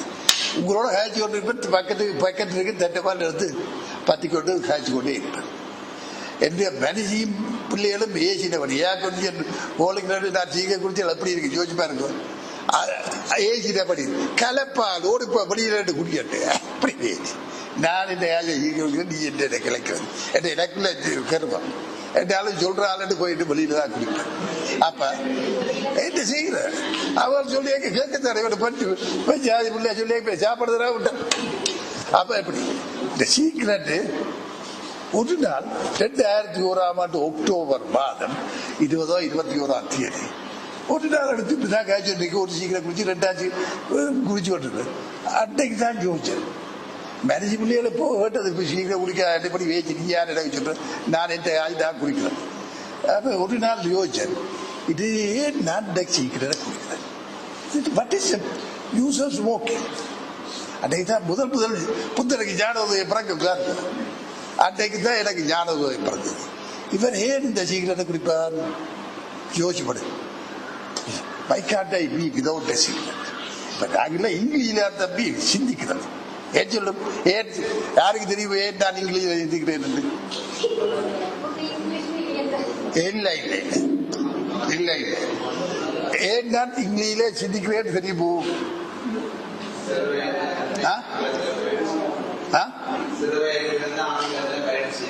இல்ல பரிச்சயம் இல்லை. கூலிக்கு பாடுறதுக்கு கூட இப்ப 53 வருஷமா இங்கிலீஷ் தான் எழுதி கொண்டிருக்கேன். ஒரு 1000 1500 கட்டுரை ஒரு 53 14 15 வருஷமா ஏசியன் எடிட் பண்றது ஆங்கிலத்தில் நான் எல்லாம் செய்கிறது. எனவே ஆங்கிலத்தில் தான் சிந்திப்பேன், ஆங்கிலத்தில் தான் சிந்திச்சு போட்டு தமிழ்ல இப்ப உங்களுக்கு சொல்றேன். இங்க வந்தா தானே தமிழ், அங்கே என்ன இங்கே தமிழ் கிடையாது. இங்க வந்தா தமிழ்ல பேசுறேன். எனவே இங்கிலீஷ்ல சிந்தித்து தமிழ்ல பேசுகிற வித்துவாட்டான் கட்டிருக்கிறீங்களோ என்ன போல போற யாரு சொல்லுங்க. வெக்கம் என்ன? உங்களோட எவ்வளவு ஜோவியலா சந்தோஷமா பேசுறோம். ஏன் நான் இப்படி ஹாசியமா பேசுறேன்? இவரே யோசிப்பார். ஏன் இப்படி உங்களோட கொமடியா ஹாசியமா பேசுறேன்? நான் ஒரு கொமடி பீஸா இல்லை. ஏன் சிந்திக்க தெரிஞ்சவன் தான் மனிதன். ஏன் என்ற கேள்வி எழ வேண்டும். ஏன்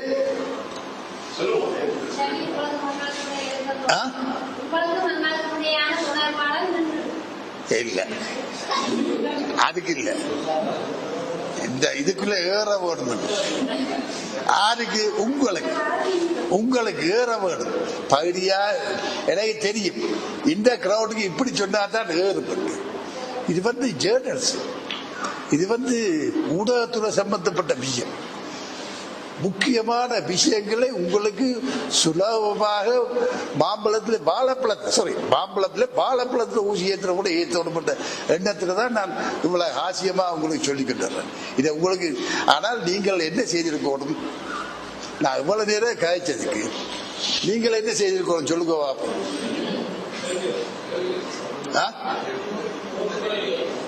இல்ல கேள்வி இல்லை. நீங்க பெலமா சொல்லு பிள்ளை, காது கேட்கல. இந்த புண்டுக்கு ஒரு பேப்பரும் கருதாச்சியும் பேனையும் வச்சிருக்கிறீங்க. யாரையாவது நான் சொன்ன ஏதாவது விஷயத்தை நோட்ஸ் எடுத்தீங்களான்னு கவனிச்சு ஒரு தடவை எடுக்க. ஏன் நீங்க நோட்ஸ் எடுத்துருக்கணும். சிலவளை பேச்சின் கவரப்பட்டு பறந்துட்டீங்களா? அப்படின்னா அது எனக்கு பெருமை. ஆனால் முக்கியமான விஷயங்களை நோட்ஸ் எடுத்து நான் அங்கே தொட்டு திரும்ப தொடர்ந்து ஒரு விஷயத்துக்கு வந்து கொண்டிருக்கிறேன். எனவே முக்கியமான விஷயங்களை நீங்க நோட்ஸ் எடுக்க தவறாதீங்க. எனவே உங்களுக்கு தெரிஞ்சவன் நாங்கள் எப்படி பத்திரிகை துறையிலே வாழ்ந்தோம் என்று தெரியும். ஒரு லிவிங் பர்சனாலிட்டி, லிவிங் லிஜெண்ட் நான் சொல்லப்படா, நீங்கள் நான் சொல்லணும் என்ன பற்றி. ஆனா living person at present in journals. எனவே என்ன போல ஒருவரை நீங்கள் தமிழர் மத்தியில் காண முடியாது, இலங்கையில காண முடியாது. ஒரு இலங்கையர் மத்தியிலே என்னன்னா ஒரு சர்வதேச பத்திரிகையாளர். உங்களுக்கு திருவாளர் கடவுள்பிள்ளை அவர்களுடைய வேண்டுகோளுக்கு இணங்க, ஹட்சன் சபர்சிங்க அவர்கள் சொன்னதுக்கு உங்கள் மத்தியில வந்து நான் என்னுடைய நேரத்தை நினைக்கிட்டு. எனவே நான் சொல்கின்ற விஷயங்களை நீங்கள் நோட் பண்ணி எழுதி கொண்டு வரும், படிக்க வேணும். இவர் என்ன மாதிரி வந்தார்? நான் ஆரம்பத்தில் 19 ரூபாயிலிருந்து எப்படி நான் 1500 ரூபா வந்து பிறகு 250 ரூபாய்க்கு வந்தேன். எனவே இதே போல எனக்கு இந்த எம்பசிகளுக்கு போய் பழக்கத்தால் எனக்கு எம்பசியிலேயே தொடர்பு ஏற்பட்டது. அவர்கள் பல விஷயங்களை என்னை மொழிபெயர்க்கிறதுக்கு கூப்பிட்டார், இங்கிலீஷ்ல இருந்து தமிழுக்கு. அப்பொழுதெல்லாம் எனக்கு மாதம் அவர்கள் 100 ரூபாய் அன்பளிப்பு தந்தார். 65ஆம் ஆண்டு 70ஆம் ஆண்டு 100 ரூபாய் என்ன பெருமதி நினைக்கிறீங்க சொல்லுங்க. அந்த காலத்திலே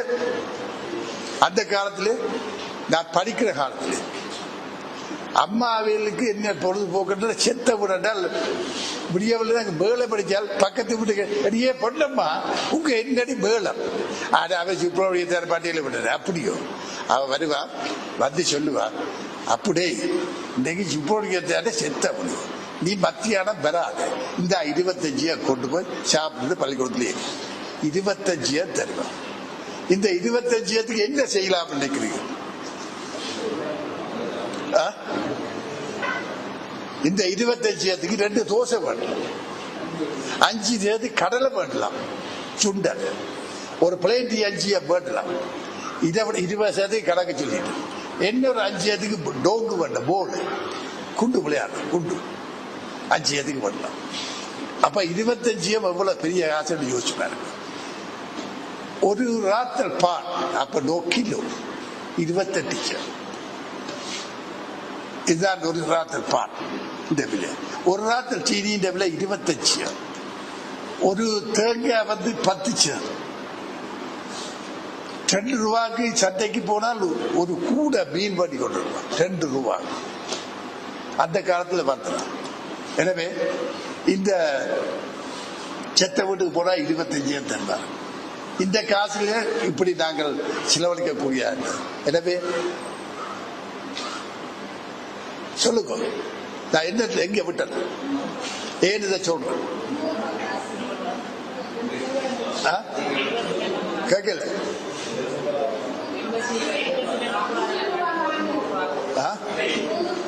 கொஞ்சம் பெலமா பேசணும். 100 ரூபா தந்த அந்த 100 ரூபா எவ்வளவு பெரிய காசு தெரியுமா? எவ்வளவு ஆயிரக்கணக்கான முறை அப்படியெல்லாம் நாங்கள் சம்பாதிக்கிறோம். பத்திரிகைக்காரருக்கு என்னென்ன முறையில சம்பாதிக்கலாம் என்பதை பற்றி. ஆனால் இதெல்லாம் தப்பான முறையில இல்லை. எனக்கு எம்பசியில டிரான்ஸ்லேஷன் வேலை தர்றாருன்றது என்னுடைய பத்திரிகை கத்தூரில் தெரியும். எனவே 70ஆம் ஆண்டு தேர்தலுக்கு பிற்பாடு திருவாளர் அமிர்தலிங்கம், திருவாளர் சிவ சிதம்பரம் எல்லாம் பதவி இழந்து விட்டார்கள். ஆனந்த சங்கரி, தியாகராஜா, அருளம்பன் போன்ற 3 பேர் தெரிவு செய்யப்பட்டார்கள். 70ஆம் ஆண்டு எனக்கு வேலை இவர்களை கூட்டுக்கடித்திருப்பார்கள். அவர்களுக்கு நான் தான் ஹீரோ. இவர்களை எல்லாரையும் கொண்டு போய் சினிமாவை அறிமுகப்படுத்தி SLP-காரனாகி துரையப்பா கூட்டி வந்து SLP-காரனாகி.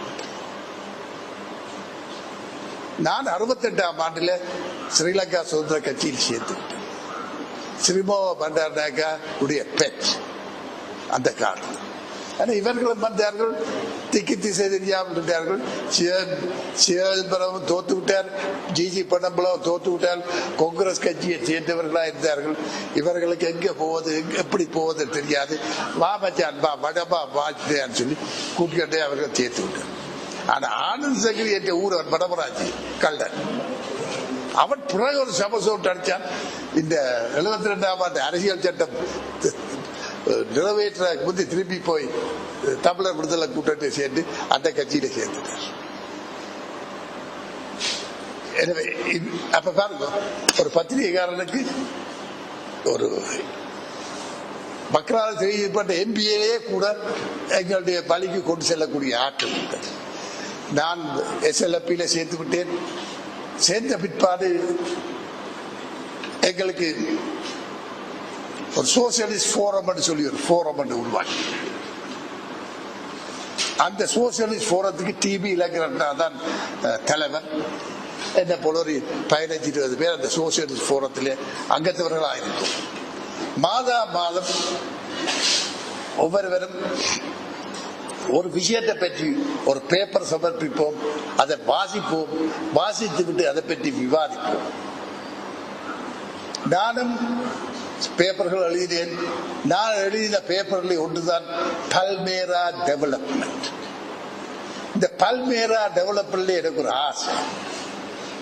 உங்களுக்கு தெரியும், 64ஆம் ஆண்டு 65ஆம் ஆண்டு MG ராமச்சந்திரன் அவர்கள் சரோஜா தேவியுடன் இலங்கைக்கு வந்தார். அந்த விஜயத்தை அவர்களை அழைத்து அந்த விஜயத்தை செய்து வைத்தது தவச பத்திரிகை, திரபதி தவச சன் பத்திரிகை குரூப் தான். அப்பொழுது நான் தான் கண்டூரில் தனபாலா சொல்லி MG ராமச்சந்திரனையும் சரோஜா தேவி நடிகை அம்மையாரையும் இலங்கையில் எல்லா இடம் கொண்டு போனார். எனவே MG ராமச்சந்திரனுக்கு என்ன நல்லா தெரியும். 66 என்று நினைக்கிறேன். 66 அந்த காலத்திலே இப்போ போல கிரிக்கெட் மேட்ச் டெஸ்ட் மேட்ச் ஒன்று இருக்கவில்லை. அப்ப கோபாலன் ட்ரோஃபி ஒரு கிரிக்கெட் மேட்சா ட்ரோஃபி மேட்சா இருந்தது. 3 நாள் மேட்ச் சென்னை டீமோட சென்னையிலே விளையாடுவோம். நாங்கள் ஒரு நாள் திருச்சி இலங்கை டீம் போனால் ஒரு நாள் திருச்சியில விளையாடும், பிறகு சேலத்தில் விளையாடும், பிறகு 3 நாள் கோபாலன் ட்ரோஃபி மேட்ச் மெட்ராஸில் விளையாடும். நான் இலங்கை பத்திரிகை எங்களுடைய பத்திரிகையுடைய நிருபராக கிரிக்கெட் மேட்சுக்கு போயிருக்கிறேன். திருச்சியிலே ஒரு ஆள் வந்து என் முதுகிலே தட்டிச்சு. ஆரண்டு பார்த்தேன். அதே கம்பீரம், அதே கர்த்த கண்ணாடி, அதே சில்கி ஜிப்பா, அதே தோடம்புல தோழு பேசு. யார் நினைக்கிறீர்கள்? சாட்சாத் எம்ஜிஆர் அவர்களே. கேட்டி வந்துட்டீங்களோ? ஓ, நான் கிரிக்கெட் மேட்சுக்கு வந்தானுங்க. பா இருக்கட்டும் பா, கூட்டிக்கொண்டு போனார். தன்னுடைய ஆக்களுக்கு என்னை அறிமுகப்படுத்தி வைத்தார். மத்தியான சாப்பாடு தந்தார். உன்னுடைய ப்ரோக்ராம் என்னன்னு கேட்டார். ஐயா, பின்னேறம் பட்டுக்கு எனக்கு இந்த பட்சிக்கு நான் ரிப்போர்ட் எழுதணும். சரி, நின்று எழுது. நீ என்ன பார்க்க போறியும்? ஆம் ஐயா, நான் இந்த பனைமரம் சம்பந்தப்பட்ட கைத்தொழில்களை ஒரு பார்க்க விரும்புகிறேன். ஒருவரை கூப்பிட்டார். தம்பி எல்லா இடம் கூட்டிக்கொண்டு வைக்கார். அவர் மூலமாக நான் திருச்சியிலேயும் சென்னையிலேயும் சேலத்திலேயும் இருந்த பனம்பொருள் கைப்பொருள் உற்பத்தி சாலைகளெல்லாம் பார்த்தேன். அதை பேச அமைத்து தான் பல்மேரா டெவலப்மெண்ட் என்ற என்னுடைய பேப்பரை ஒரு 20 பக்கம் தயாரித்து வாசித்து காட்டுவேன். அது 69ஆம் ஆண்டு கடைசியிலே வாசிச்சிருப்பேன். 70ஆம் ஆண்டிலே ஸ்ரீலங்கா சுதந்திர கட்சி, LSSP, CP எல்லாம் சேர்ந்து தேர்தலில் போட்டிவிட்டோம். அப்பொழுது எங்களுடைய மேனிஃபெஸ்டோ இந்த சோசியலிஸ்ட் போரத்திலே நாங்கள் பாதித்த பேப்பர் எல்லாம் சேர்ந்ததான் அந்த கட்சியினுடைய தேர்தல் விஞ்ஞாபனம். 70 ஜூலை மாதம் ஸ்ரீபாவுடைய அரசாங்கம் வெற்றி பெற்றது. எனக்கு அழைப்பாடு வந்தது ஸ்ரீபாவுடைய பிரைம் மினிஸ்டர் ஆபீஸ்ல. என்ன, நீ வாசிச்ச பல்மேரா டெவலப்மெண்ட் சம்பந்தப்பட்ட பேப்பர் பிளான்டேஷன் மினிஸ்ட்ரி அட்மினிஸ்டர் கொள்வினாடி சில்வாவுக்கு அனுப்பி வைத்திருக்கிறார். அவர் உன்னை சந்திக்க விரும்புகிறார், போய்ப்பார். நான் போய் பார்த்து அவருடைய ஆபீசர்ஸ், அப்ப அவருடைய செக்ரட்டரி ஒரு லெப்ட் டக்கண்டு வருதில்லை, விளக்கப்படுத்தினேன். சரி என்று சொல்லி தீர்மானித்த ஒரு சப் கமிட்டி ஒன்று உருவாக்குறது. டாக்டர் சுப்பிரமணியம் சிவசுப்பிரமணியம் ஜஸ்டிஸ் சிவசுப்பிரமணியம் தலைமையில் ஒரு சப் கமிட்டி ஒன்று உருவாக்கி அது உலகம் முழுவதும் எல்லாம் சுற்றி அடிச்சு கடைசியிலேயே 77ஆம் ஆண்டு பல்மேரா டெவலப்மெண்ட் சம்பந்தப்பட்ட அறிக்கையை சமர்ப்பித்தார்கள். அதுக்கு பல்மேரா டெவலப்மெண்ட் போர்டை கோகனட் டெவலப்மெண்ட் ஆக்டிலே அதே போல அதை திருத்தி இந்த பல்மேரா டெவலப்மெண்ட் போர்டை அமைப்பதென்று தீர்மானித்தார். ஆனால் அவர்கள் தீர்மானித்த பொழுது அரசாங்கம் முடிந்து விட்டது. ஜிஆருடைய அரசாங்கம் வந்தது. KC நித்யானந்தத்தை பல்மேரா பரம்பொருள் அபிவிருத்தி சபைக்கு தலைவராக்கினார்கள். KC நித்யானந்தம் வேறு யாரும் இல்லை, எங்கள் மாண்புமிகு அமைச்சர் டக்ளஸ் தேவானந்தாவுடைய பெரியதப்பனோ சிறியதப்பன் அமைச்சர் டக்ளஸ் தேவானந்தா பிரைவேட் செக்ரட்டரியா இருந்தார். இன்று அந்த பல்மேரா நான் பிதாமகன், நான் அந்த பல்மேரா டெவலப்மெண்ட் போர்ட்டை தான் இன்றைக்கு நடத்தி கொண்டிருந்தார்.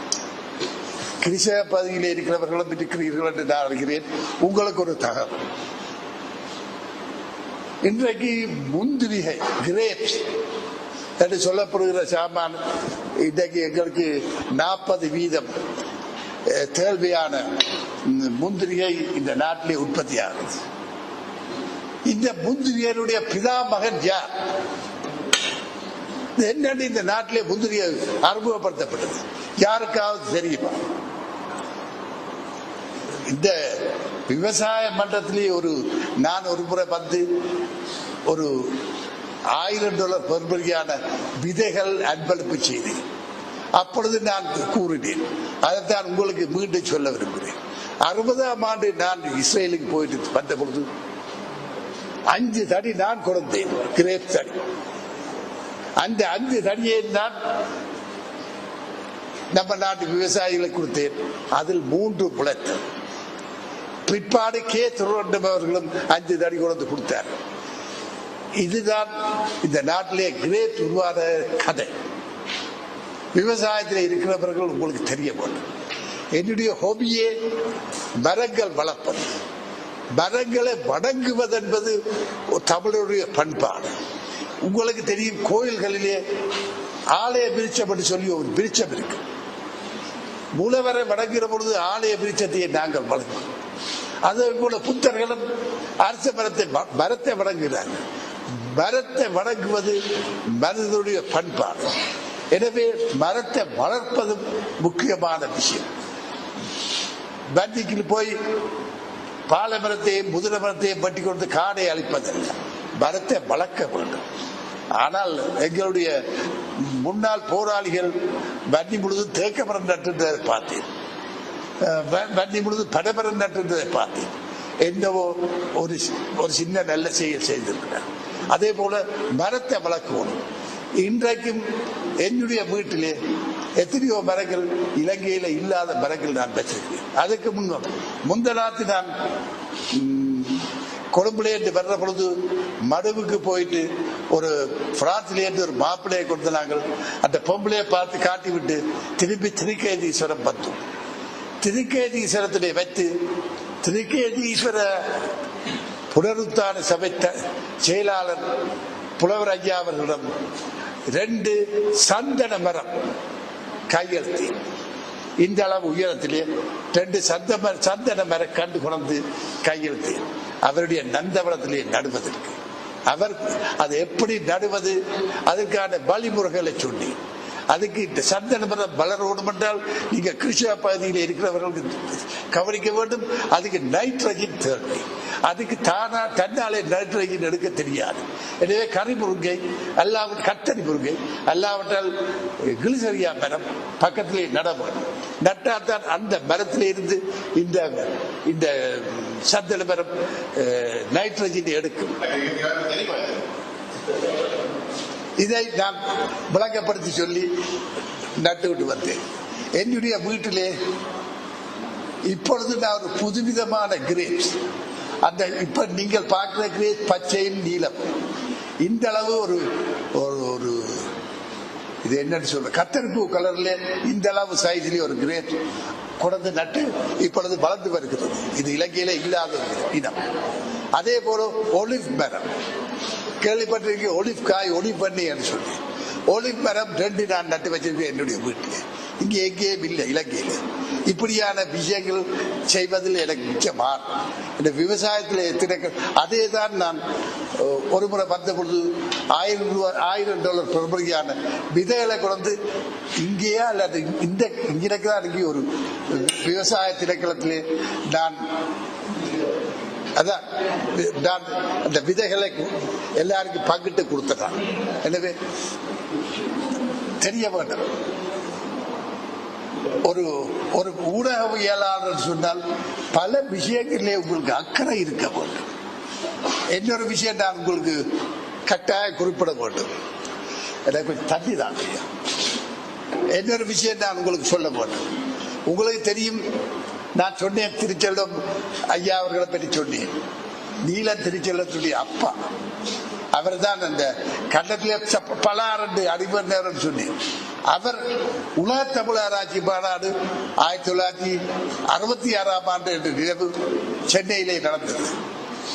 அறிஞர் அண்ணாதுரை அப்ப முதலமைச்சர், அவருடைய தலைமையிலே அந்த உலக தமிழ் ஆராய்ச்சி மாநாடு நடந்தது. அன்பார்ச்சுனேட்லி அந்த நேரத்திலே எங்களுடைய நாட்டில் இருக்கிற எந்த தமிழ் அறிஞருடைய சிலையும் அவர் வைக்கவில்லை. எங்களுடைய திருச்செல்வம் ஐயா போய் இங்கே குமளி இருக்கிற தமிழ் மக்களை என்று தமிழ் பேசிவிட்டு வந்துவிட்டார். என்னென்னு பேசினார், இங்கே குமிழி இருக்கிற தமிழ் மக்களே. அந்த அவர் என்ன செய்வார், தமிழ் பேசியிருந்தாலும் அவர் தமிழ் பேசினார். அவரை தமிழரசு கட்சி நீதான் எங்களுடைய பிரதிநிதியை அனுப்பினால் அவர் என்ன செய்வார், வந்தார்.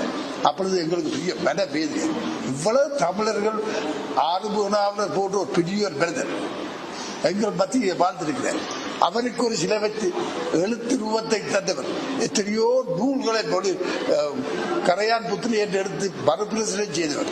இப்படிப்பட்ட ஒரு பெரிய அறிஞருக்கு ஒரு சில வைக்க கலைஞர் அறிஞர் அண்ணாத்துல தவறி விட்டார் என்ற கோபம்.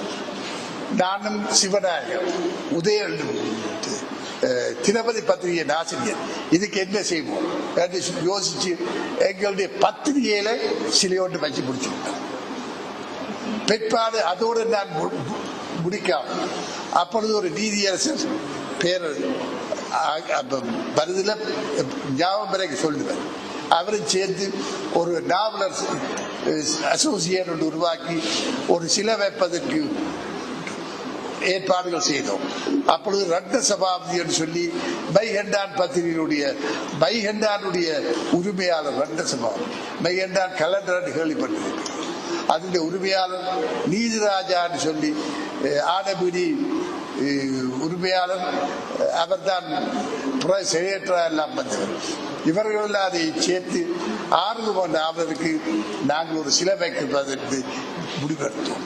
அந்த சிலைக்கு எங்களுக்கு 6 நாவலர் கருப்பா இருப்பாரா சிவப்பா இருப்பாரா யாருக்குமே தெரியாது. நாவலர் ஐயா உங்களுக்கு தெரியும், முதலில்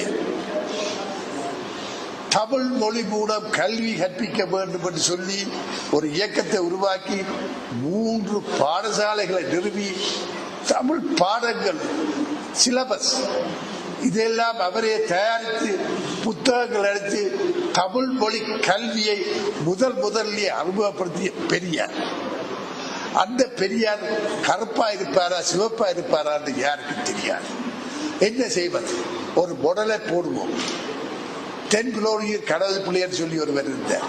அவர் அரசாங்கத்திலே வேலை செய்வர். புத்தகங்கள் 4 எழுதியிருக்கிறார். எனக்கு வைத்தினர் கூட மொட்டத்தலை அவரை இருத்தி வரும் பேரோட ஒரு ருத்ராஜங்க மாலையை வச்சு இவர் தான் ஆறுமுகனாவலர். இன்றைக்கு நீங்கள் பார்க்கிற ஆறுமுகனாவலர் படம் தென்குலோரியூர் கடவுள் பிள்ளையருடைய படம் தான் ஆறுமுகம். அவரை பொருளா வைத்தெடுத்து ஆறுமுகனாவலர் சிலையை வெளியிட்ட அன்றைக்கு அப்பொழுது குமாரசூரிய தபால் அமைச்சராக வந்துட்டார். அவரை வைத்து முதல் நாள் நினைவு முத்திரை வெளியிட்டு கொழும்புல இருந்து ஊர்வலமாக கொடுத்து நல்லூரிலே வந்து. எனவே இது தெரிய வேண்டும் உங்களுக்கு. இவையெல்லாம் வேர் சொல்கிறேன் சொன்னார். ஊடகத்திலே இருக்கிறவன் இந்த நாட்டுடைய சரித்திரத்தையே மாற்றி அமைக்க, அது மாத்திரம் நான் முடிக்கவில்லை. யாராவது புலோலி பருத்தித்துறைக்கு போயிருக்கிறீர்கள் நீங்கள், ஓகே. உங்களுக்கு தெரியும், புலோலி பல்லவ கூட்டுறவு சங்கத்திலேயே ஒரு சிலை இருக்கிறது. மத்திய சந்திக்கு போகிற பொழுது அதுல இன்னொரு சிலை இருக்கிறது. அவர் தென்புலோலி கந்தமுருகேசனர். அவரை பார்ப்பதற்கு அந்த காலத்திலே டிஎம்கே சேர்ந்த பல பிரபுவர்கள் வந்தார்கள். அவர் ஒரு கொமீடிய சித்தாந்தத்தில் உள்ளவர், படிப்பறிவு இல்லாதவர், பாரிசவாத முடியவர். ஆனால் அந்த காலத்தில் 52, 50, 53ஆம் ஆண்டிலே BA தமிழுக்கு பாடம் சொல்லி கொடுத்தவர். ஹார்ட்லி காலேஜிலே டெபியூட்டி பிரின்சிபலா இருந்து பிரின்சிபலா வந்த ST சாமியல் என்ற பெரியவர், அவர்கிட்டத்தான் போய் இடத்திலே இருந்து பாரிசவாதம் சம்பானிக்கால் கொட்டி கொண்டுதான் இருப்பார். அவர்கிட்டத்தான் போய் தமிழ் படித்தார். மற்றது புலோலி சங்கத்தை பக்கத்தில் இருக்கிறவருக்கு பேர் மேல புலோலியூர் சதாவதானி கதிரவேற்பிள்ளை. அவருக்கு ஒரு சிலை வைத்தோம். இந்த சிலைகள் எல்லாம் யார் வைத்தார்கள் யாருக்கு தெரியுமா? சொல்லுங்க. இந்த சிலை 76ஆம் ஆண்டு 75ஆம் ஆண்டு வைத்த சிலை இன்றைக்கும் இருக்கிறது. யார் வைத்தவர்கள் என்று யாருக்கு தெரியுமா? அடியேன் தான் வேற யார் செய்திருப்பார்கள். இந்த நல்ல காரியம் நானே தான். அந்த காலத்திலே புலோலி பல்லரவு கூட்டுறவு சங்கத்தின் தலைவராகிட்ட பொழுது எனக்கு மாதம் 280 ரூபாய் எலவன்ஸ் கிடைச்சது. மற்றது ஒரு கூட்டத்துக்கு போனால் 10 ரூபாய் எலவன்ஸ். அப்ப கிட்டத்தட்ட ஒரு மாதம் 290 ரூபாய் எனக்கு கிடைக்கும். என்னுடைய எலவன்ஸ் காசு எல்லாத்தையும் பெற்று சதாவதானி பற்றி தென்புலோலி என்ன பேர் சொன்னான், அது மேலப்புலோலி தென்புலோலி, அவருக்கு இவருக்கு சமாளிப்புக்கு பேர் வராது, அவருக்கு இவருக்கு சில வைத்து அது இந்த யுத்த காலத்திலே எல்லாம் நின்று 2009ஆம் ஆண்டுக்கு பிற்பாடும் அங்கேயே தான் நின்றது. பிறகு RDA சொன்னாங்க அந்த சிலையை நாங்கள் எடுத்து அங்க தள்ளி வைக்க போறோம். அந்த கோடர்ல இருக்கிற சிலையை தொடர்ந்தார். அப்பொழுது இருந்த ஏர்ஃபோர்ஸ் கமாண்டர் பிறகு செக்ரட்டரி RDA வந்தார், என்னுடைய நண்பர். சொன்னேன் டெலிபோன் பண்ணி, please see that your people don't touch my statue, okay?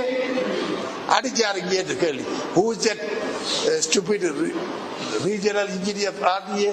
Yes sir, I am the Air Force commander. I am sir. Don't touch that statue, no. If you want to enlarge the road, enlarge it by left side or right side. Let that statue stay there. Right. Order போடு பிச்சு. பிறகு 1ஆம் தேதிக்கு பிற்பாடு வரப்போற ராணுவ தளபதி general தயா ரட்நாயக்க என்னுடைய நண்பர் ஸ்வீடன்ல இருந்து அடிச்ச நடத்த கோல், தயா please do me a favor. What can I do for you, Katie? Tell me, I will do anything. I have erected 2 statues. I don't know how to color wash them and renovate them. Please ask your people to do it. No problem, I will do it. பிரச்சனையே இல்லை, நான் செய்தேன். 2010ஆம் ஆண்டு அந்த சிலைகளுக்கு வடிவாக வர்ணங்கள் தீட்டி அந்த பக்கத்தில் என்ற சிறப்பு இது எல்லாத்தையும் வலித்து அந்த சிலைகள் ரெண்டையை புதுப்பித்திருக்கிறார்கள். கீழே ராணுவத்தின் பெயரையே போட்டிருக்கிறார். அந்த பெயர் போட்ட காரணம் நான் கேட்டுக்கொண்டதற்கு இணக்கம். எனவே இதுகள் உங்களுக்கு தெரிய வேண்டும். ஒரு ஊடகவியலாளராக இருந்தால் எவ்வளவு செல்வாக்கு இருக்கிறதை நீங்கள் தெரிந்து கொள்ள வேண்டும். நான் ஒரு 53 வருடத்துக்கு முன்பு I was a non-entity. நான் யாருன்னு யாருக்கும் தெரியாது. இவன் என்னடா இவன் வேலை பட்டியல வீட்டில் விழுந்து கிடக்கிறான், நேரத்துக்கு நேரம் தின்னுட்டு படத்துக்கு போறான், சினிமாவுக்கு என்று சொல்லி வீட்டில் அக்கா தங்கச்சி அக்கா அண்ணன் பேர் அம்மா எல்லாம் பேசின அதே பெருசன் தான். இன்றைக்கு ஒரு telephone goal will do everything. KT ராஜிங்கத்தினுடைய கோல் வந்தால் அது உடனே ஆக்ஷன் எடுக்கப்படும். என்ன காரணம்? I am a self-made man. எனக்கு இப்படித்தான் இது செய்ய வேண்டும், அப்படித்தான் செய்ய வேண்டும் என்று சொல்லி யாரும் வழிகாட்டவில்லை. வழிகாட்டிட்டா இன்னும் மேல போயிருக்கணும், அல்லாட்டி நாசமா போயிருக்கணும் எனக்கு தெரியாது. யாருமே எனக்கு வழிகாட்டவில்லை. நான் நானாகவே இருந்து ஒரு விஷயத்தை பிழையா செய்து விட்டான். அது எனக்கு லட்சக்கணக்கில் கோடிக்கணக்கில் நஷ்டமாயிருக்கு. கவலைப்பட்டது கிடையாது. நான் சம்பாதிச்ச படம் தான் நான் இழந்திருக்கேன். ஆனா ஒரே ஒரு விஷயத்தை தான் நான் கவனிப்பேன், ஏன் இழந்தேன். என்ன வாழ்க்கையில் ஒரு விஷயத்தை எடுத்தா ஒன்று ரைட் எல்லாரும் வெற்றி எல்லாரும் தோல்வி, இந்த ரெண்டை தவிர வேற ஒன்றும் கிடையாது. தோல்வி அடைந்துட்டேன். வெற்றி அடைகிற சந்தர்ப்பத்தை நான் இழந்து விட்டேன். ஏன் அந்த சந்தர்ப்பத்தை இழந்தேன் ஆராய்ந்து பிறகு மற்ற முறை அந்த தவறு செய்யாமல் நான் நடந்து கொள்வேன். எனவே இப்படித்தான் நான் என்னுடைய வாழ்க்கையில ஒவ்வொரு அடியாக எண்ணி எண்ணி எண்ணி எடுத்து போனேன். நீங்களும் ஒவ்வொரு அடியாக எடுத்து வைக்க வேண்டும். உங்களுக்கு நான் அந்த காலத்தில் எந்த விதமான கம்ப்யூட்டர் டெலிபோன் ஒரு வசதியும் இல்லாத காலத்திலே வாழ்ந்தான். 19 வயதிலே பருத்தித்துறையிலே மூலக்கடை என்று ஒரு கடை இருந்தது. பருத்திர சந்தை ரவுண்ட் அபவுட்லே மூலக்கடை என்று ஒரு கடை, ஒரு முஸ்லீம்களுடைய கடை.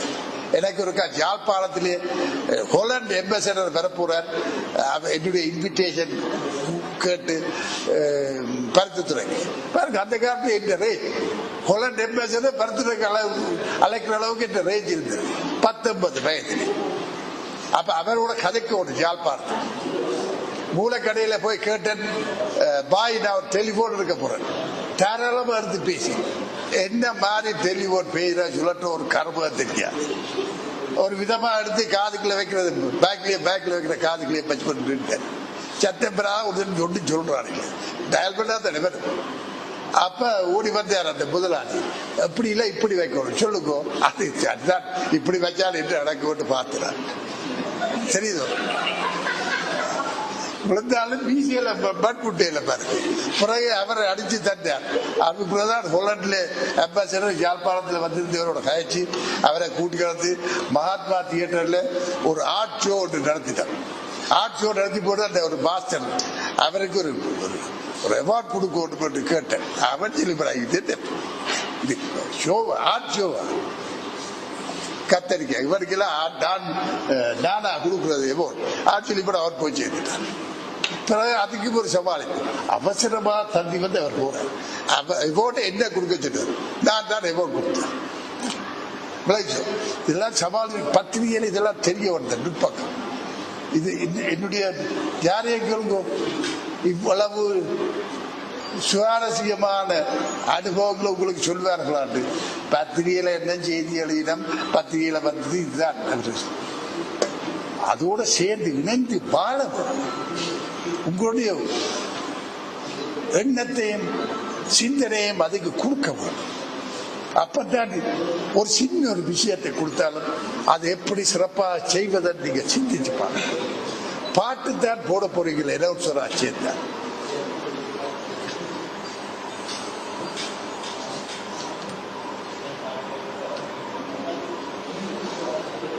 பாட்டுத்தான் போட போறீர்கள் எனவுன்சரா சேர்ந்தான். ஆனால் அதிலே நீங்கள் ஒரு ரெப்போர்ட் ஒன்று வைக்கணும் சொன்னேன். எந்த ஒரு விஷயத்தையும் சிந்திச்சு பார்க்கணும். விவசாய திணைக்களத்தை சேர்ந்தவர்கள் எனக்கு ஒரு விஷயம் சொல்ல விரும்புகிறேன். பட்டிக்கு ஒரு தண்ணி குடிச்சு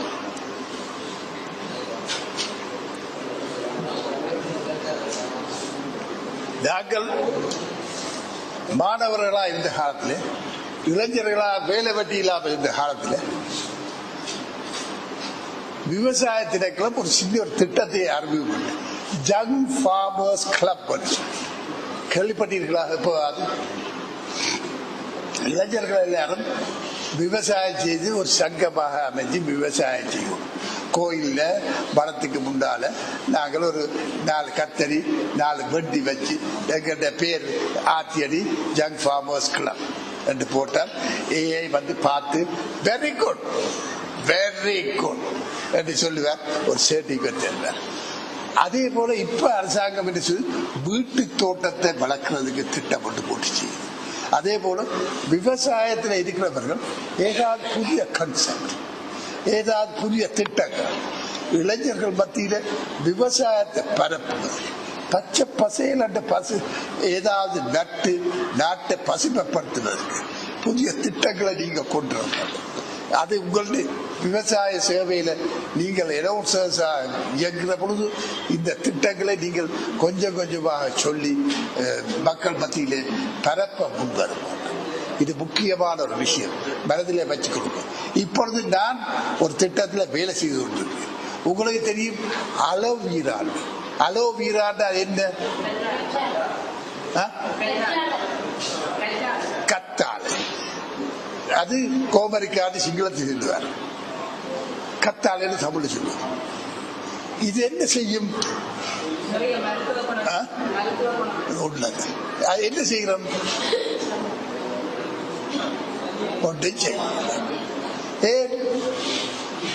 உலகத்திலே அலோவீராக இருக்கிற மார்க்கெட் எதுக்கு இருக்கு? இன்றைக்கு அலோவீரா பார்மசூட்டிக்கல் கோர்பரேட் தேவைக்கு தேவை. அழகு சாதனம், பெண்களை அழகுபடுத்துவதற்கு அலோவீரா தேவை. காரணம் எங்கிட்ட அழகு இந்த பல வேண்டாண்டு தாடியை வளர்த்து தெரியுது.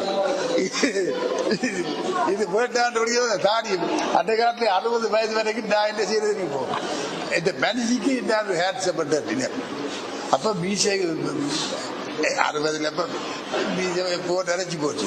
ஒரு பென்சில் படுத்தா இதை கருப்பாக்கிடுது. ஒரு நாளைக்கு 2 தடவை செய்யப்படுத்து இதை கருப்பாக்கிடுது. இது கீறி கீறி கீறி இது இந்த பக்கம் வச்சால் ஓத்துறங்கி கீறி கீறி வச்சால் ஓத்துறங்கிடும். பார்த்து இது பேட்சி 60 வயது கதை நான் பார்க்கணும் பார்த்தால் சின்ன பட்டியோடு என்ன பார்க்குறேன். மனுஷன் 60 வயது கதாநாயகன் சின்ன பட்டையை பார்த்தால் பாப்பாங்க போகுது. அவர் சொல்லிடுவாங்க இது கிளாட்டுக்குள்ள போகுது, இதை மனுஷன் பாப்பாடு இப்படி. I was ignored by the young girls. அப்ப அவர்கள் என்ன கை விட்டுட்டார். பிறகு பார்த்தேன் வேண்டாம் வளர்த்திருவோம். எல்லாருக்கும் தெரியும் வெள்ள, இந்த வெள்ள பாத்திரம் தெரிஞ்ச அழகில்லை, இதே வச்சுட்டேன் வெள்ள. அப்ப எல்லாருக்கும் தெரியும் okay K D Rajasingam is an old man, no problem. அப்படி என்ன சின்ன சின்ன பட்டியல பாக்குறோன்னு ஒரு துடிப்பு ஏற்படுறதான் எரிஞ்சு பாக்குறதா பிளாட்டு போட்டு அதுக்கு அது வந்து அங்கிள் சரி அங்கிள் துறக்குகள் சரி நம்ம யோகாதான் விட்டுட்டு தெரியுதோ. எனவே என்னத்தையும் சொல்றாரு சொன்னா இந்த யங் ஃபார்மர்ஸ் கிளப் இதன் மூலமாக நீங்கள் இப்படியான திட்டங்கள் மூலமாக சேவை செய்ய முன்வர வேண்டும் என்று கேட்டுக்கொள்ளும். வேற என்னத்தை நான் உங்களுக்கு சொல்றேன். நான் அநேகமாக எனக்கு தெரிஞ்சதெல்லாம் சொல்லிக்கொண்டு வந்துவிட்டேன்.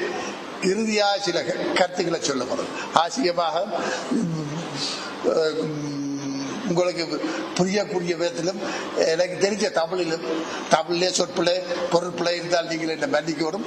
எனக்கு தெரிஞ்ச தமிழிலும் உங்களை ஒழுங்காக சிறப்பாக சில விஷயங்களை சொல்லியிருக்கிறேன். இனி மேற்கொண்டு இது ஒரு தொழில் என்று நினைக்கப்படாது. ஊடகவியல் நீங்கள் தனிய அனௌன்சர்ஸா மாத்திரம் வரப்போறதில்லை.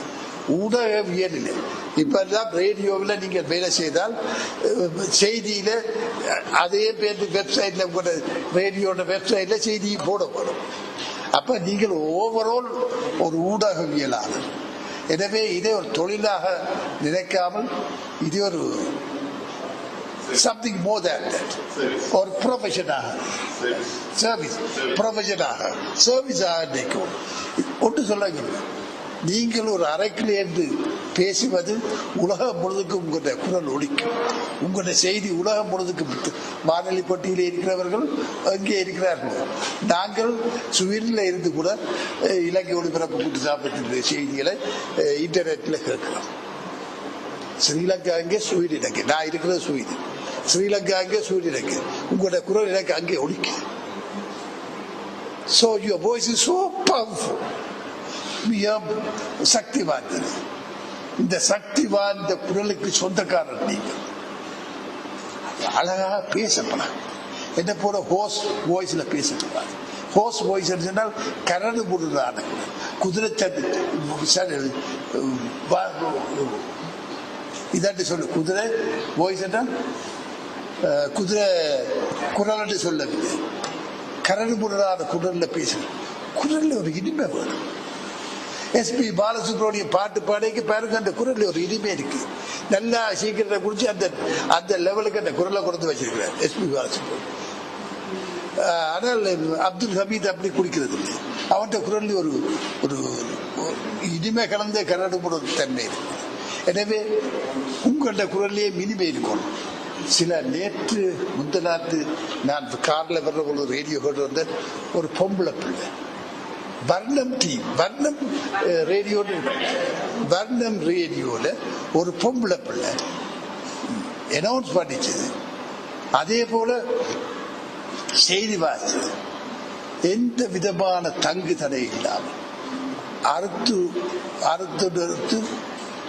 மற்றது குரல் ஒரே சீராக மிக இனிமையாக அந்த பிள்ளை அந்த செய்தியை வாசிச்சது.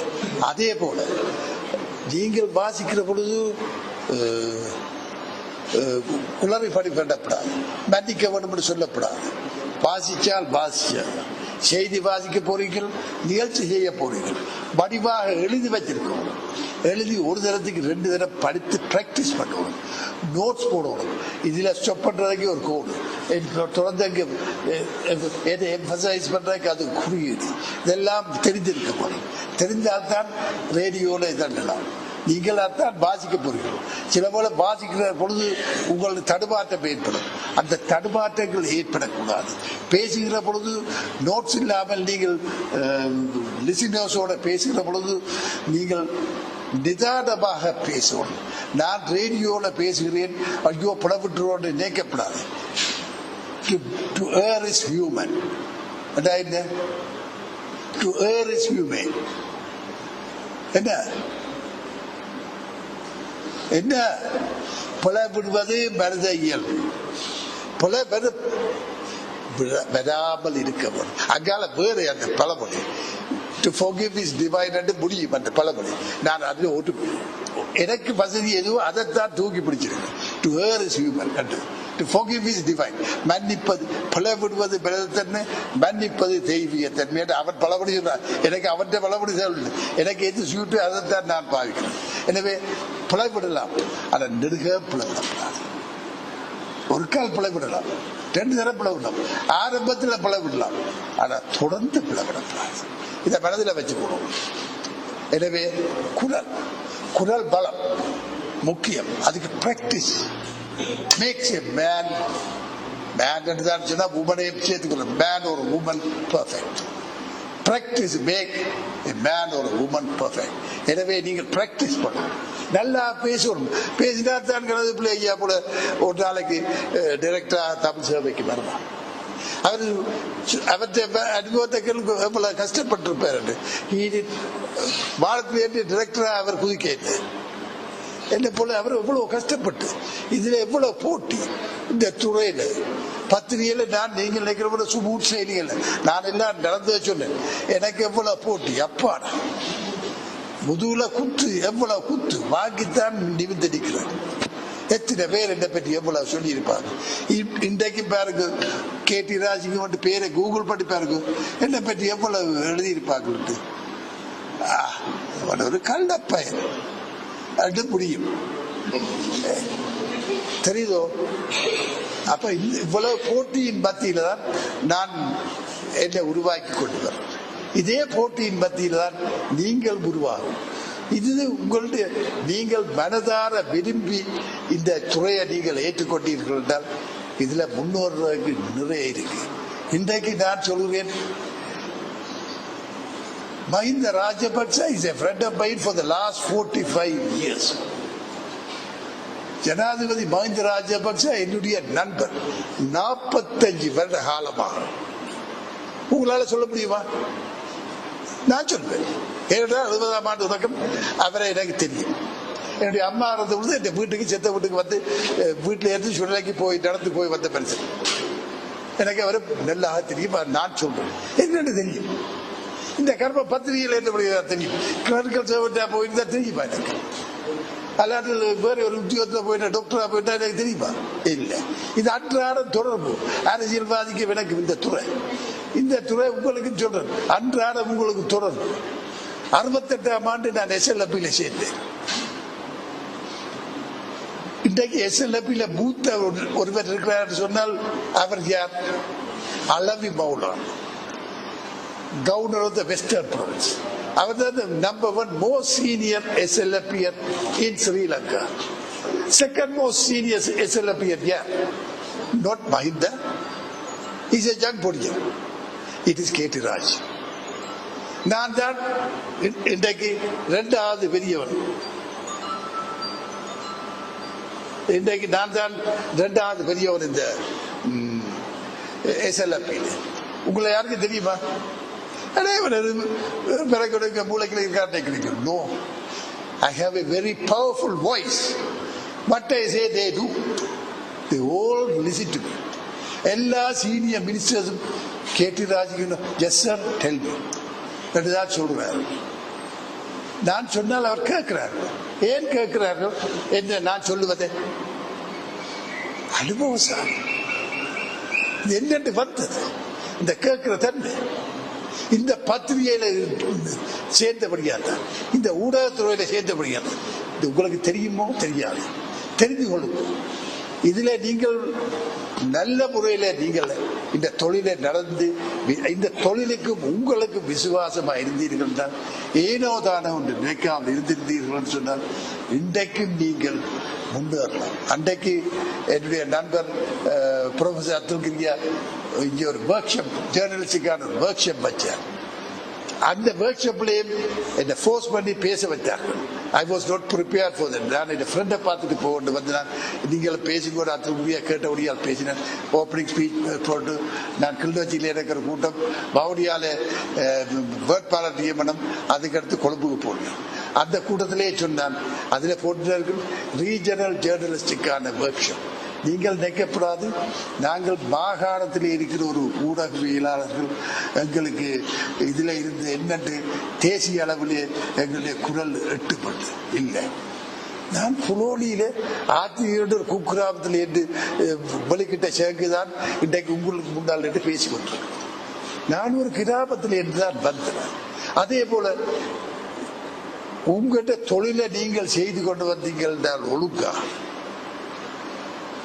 அதாவது மகாத்மா காந்தி அங்கே போய் ட்ரெயின்ல அடிப்பட்டபடியா தான் சவுத் ஆப்பிரிக்கால மகாத்மா வந்தார். அது செய்த சரியோ புரியோ எனக்கு தெரியாது. அதே போல அன்னை தெரேசா இது போலண்ட்ல வந்து இந்த குட்ட நோய்கள் குஷ்ட நோய்களை வளர்த்து இன்றைக்கு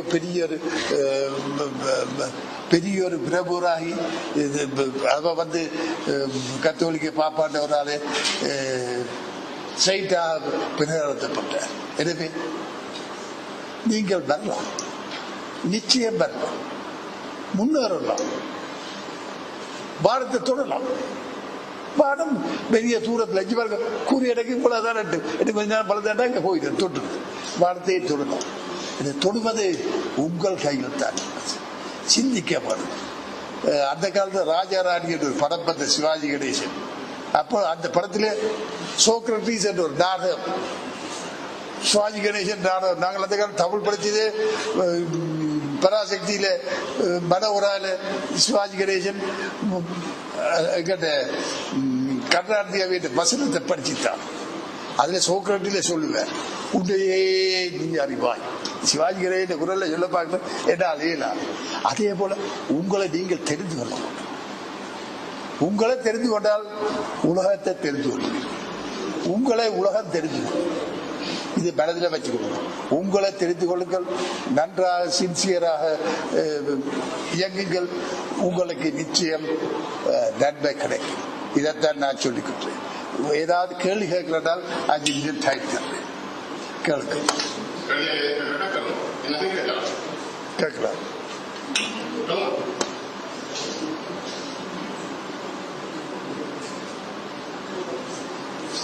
மனிதனுக்கு சந்தேகம் வரும். சந்தேகம் பண்ணாதான் மனிதன். நான் உங்களை மனிதன் சொல்ல இல்லையான்னு சொல்ல, நீங்களும் மனிதன் தான். என்னத்தை கேட்கிறேன்னு தடுமாறுறீங்க. எனவே நன்றி, உங்களை எல்லாரையும் சந்திச்சதில் எனக்கு நன்றி. என்ன இருந்தால் பிறகு எங்களுடைய இயக்குனர் கனகப்பிள்ளை ஐயா அவர்களை கேட்டு தெரிஞ்சு கொள்ளுங்கள். நன்றி, வணக்கம்.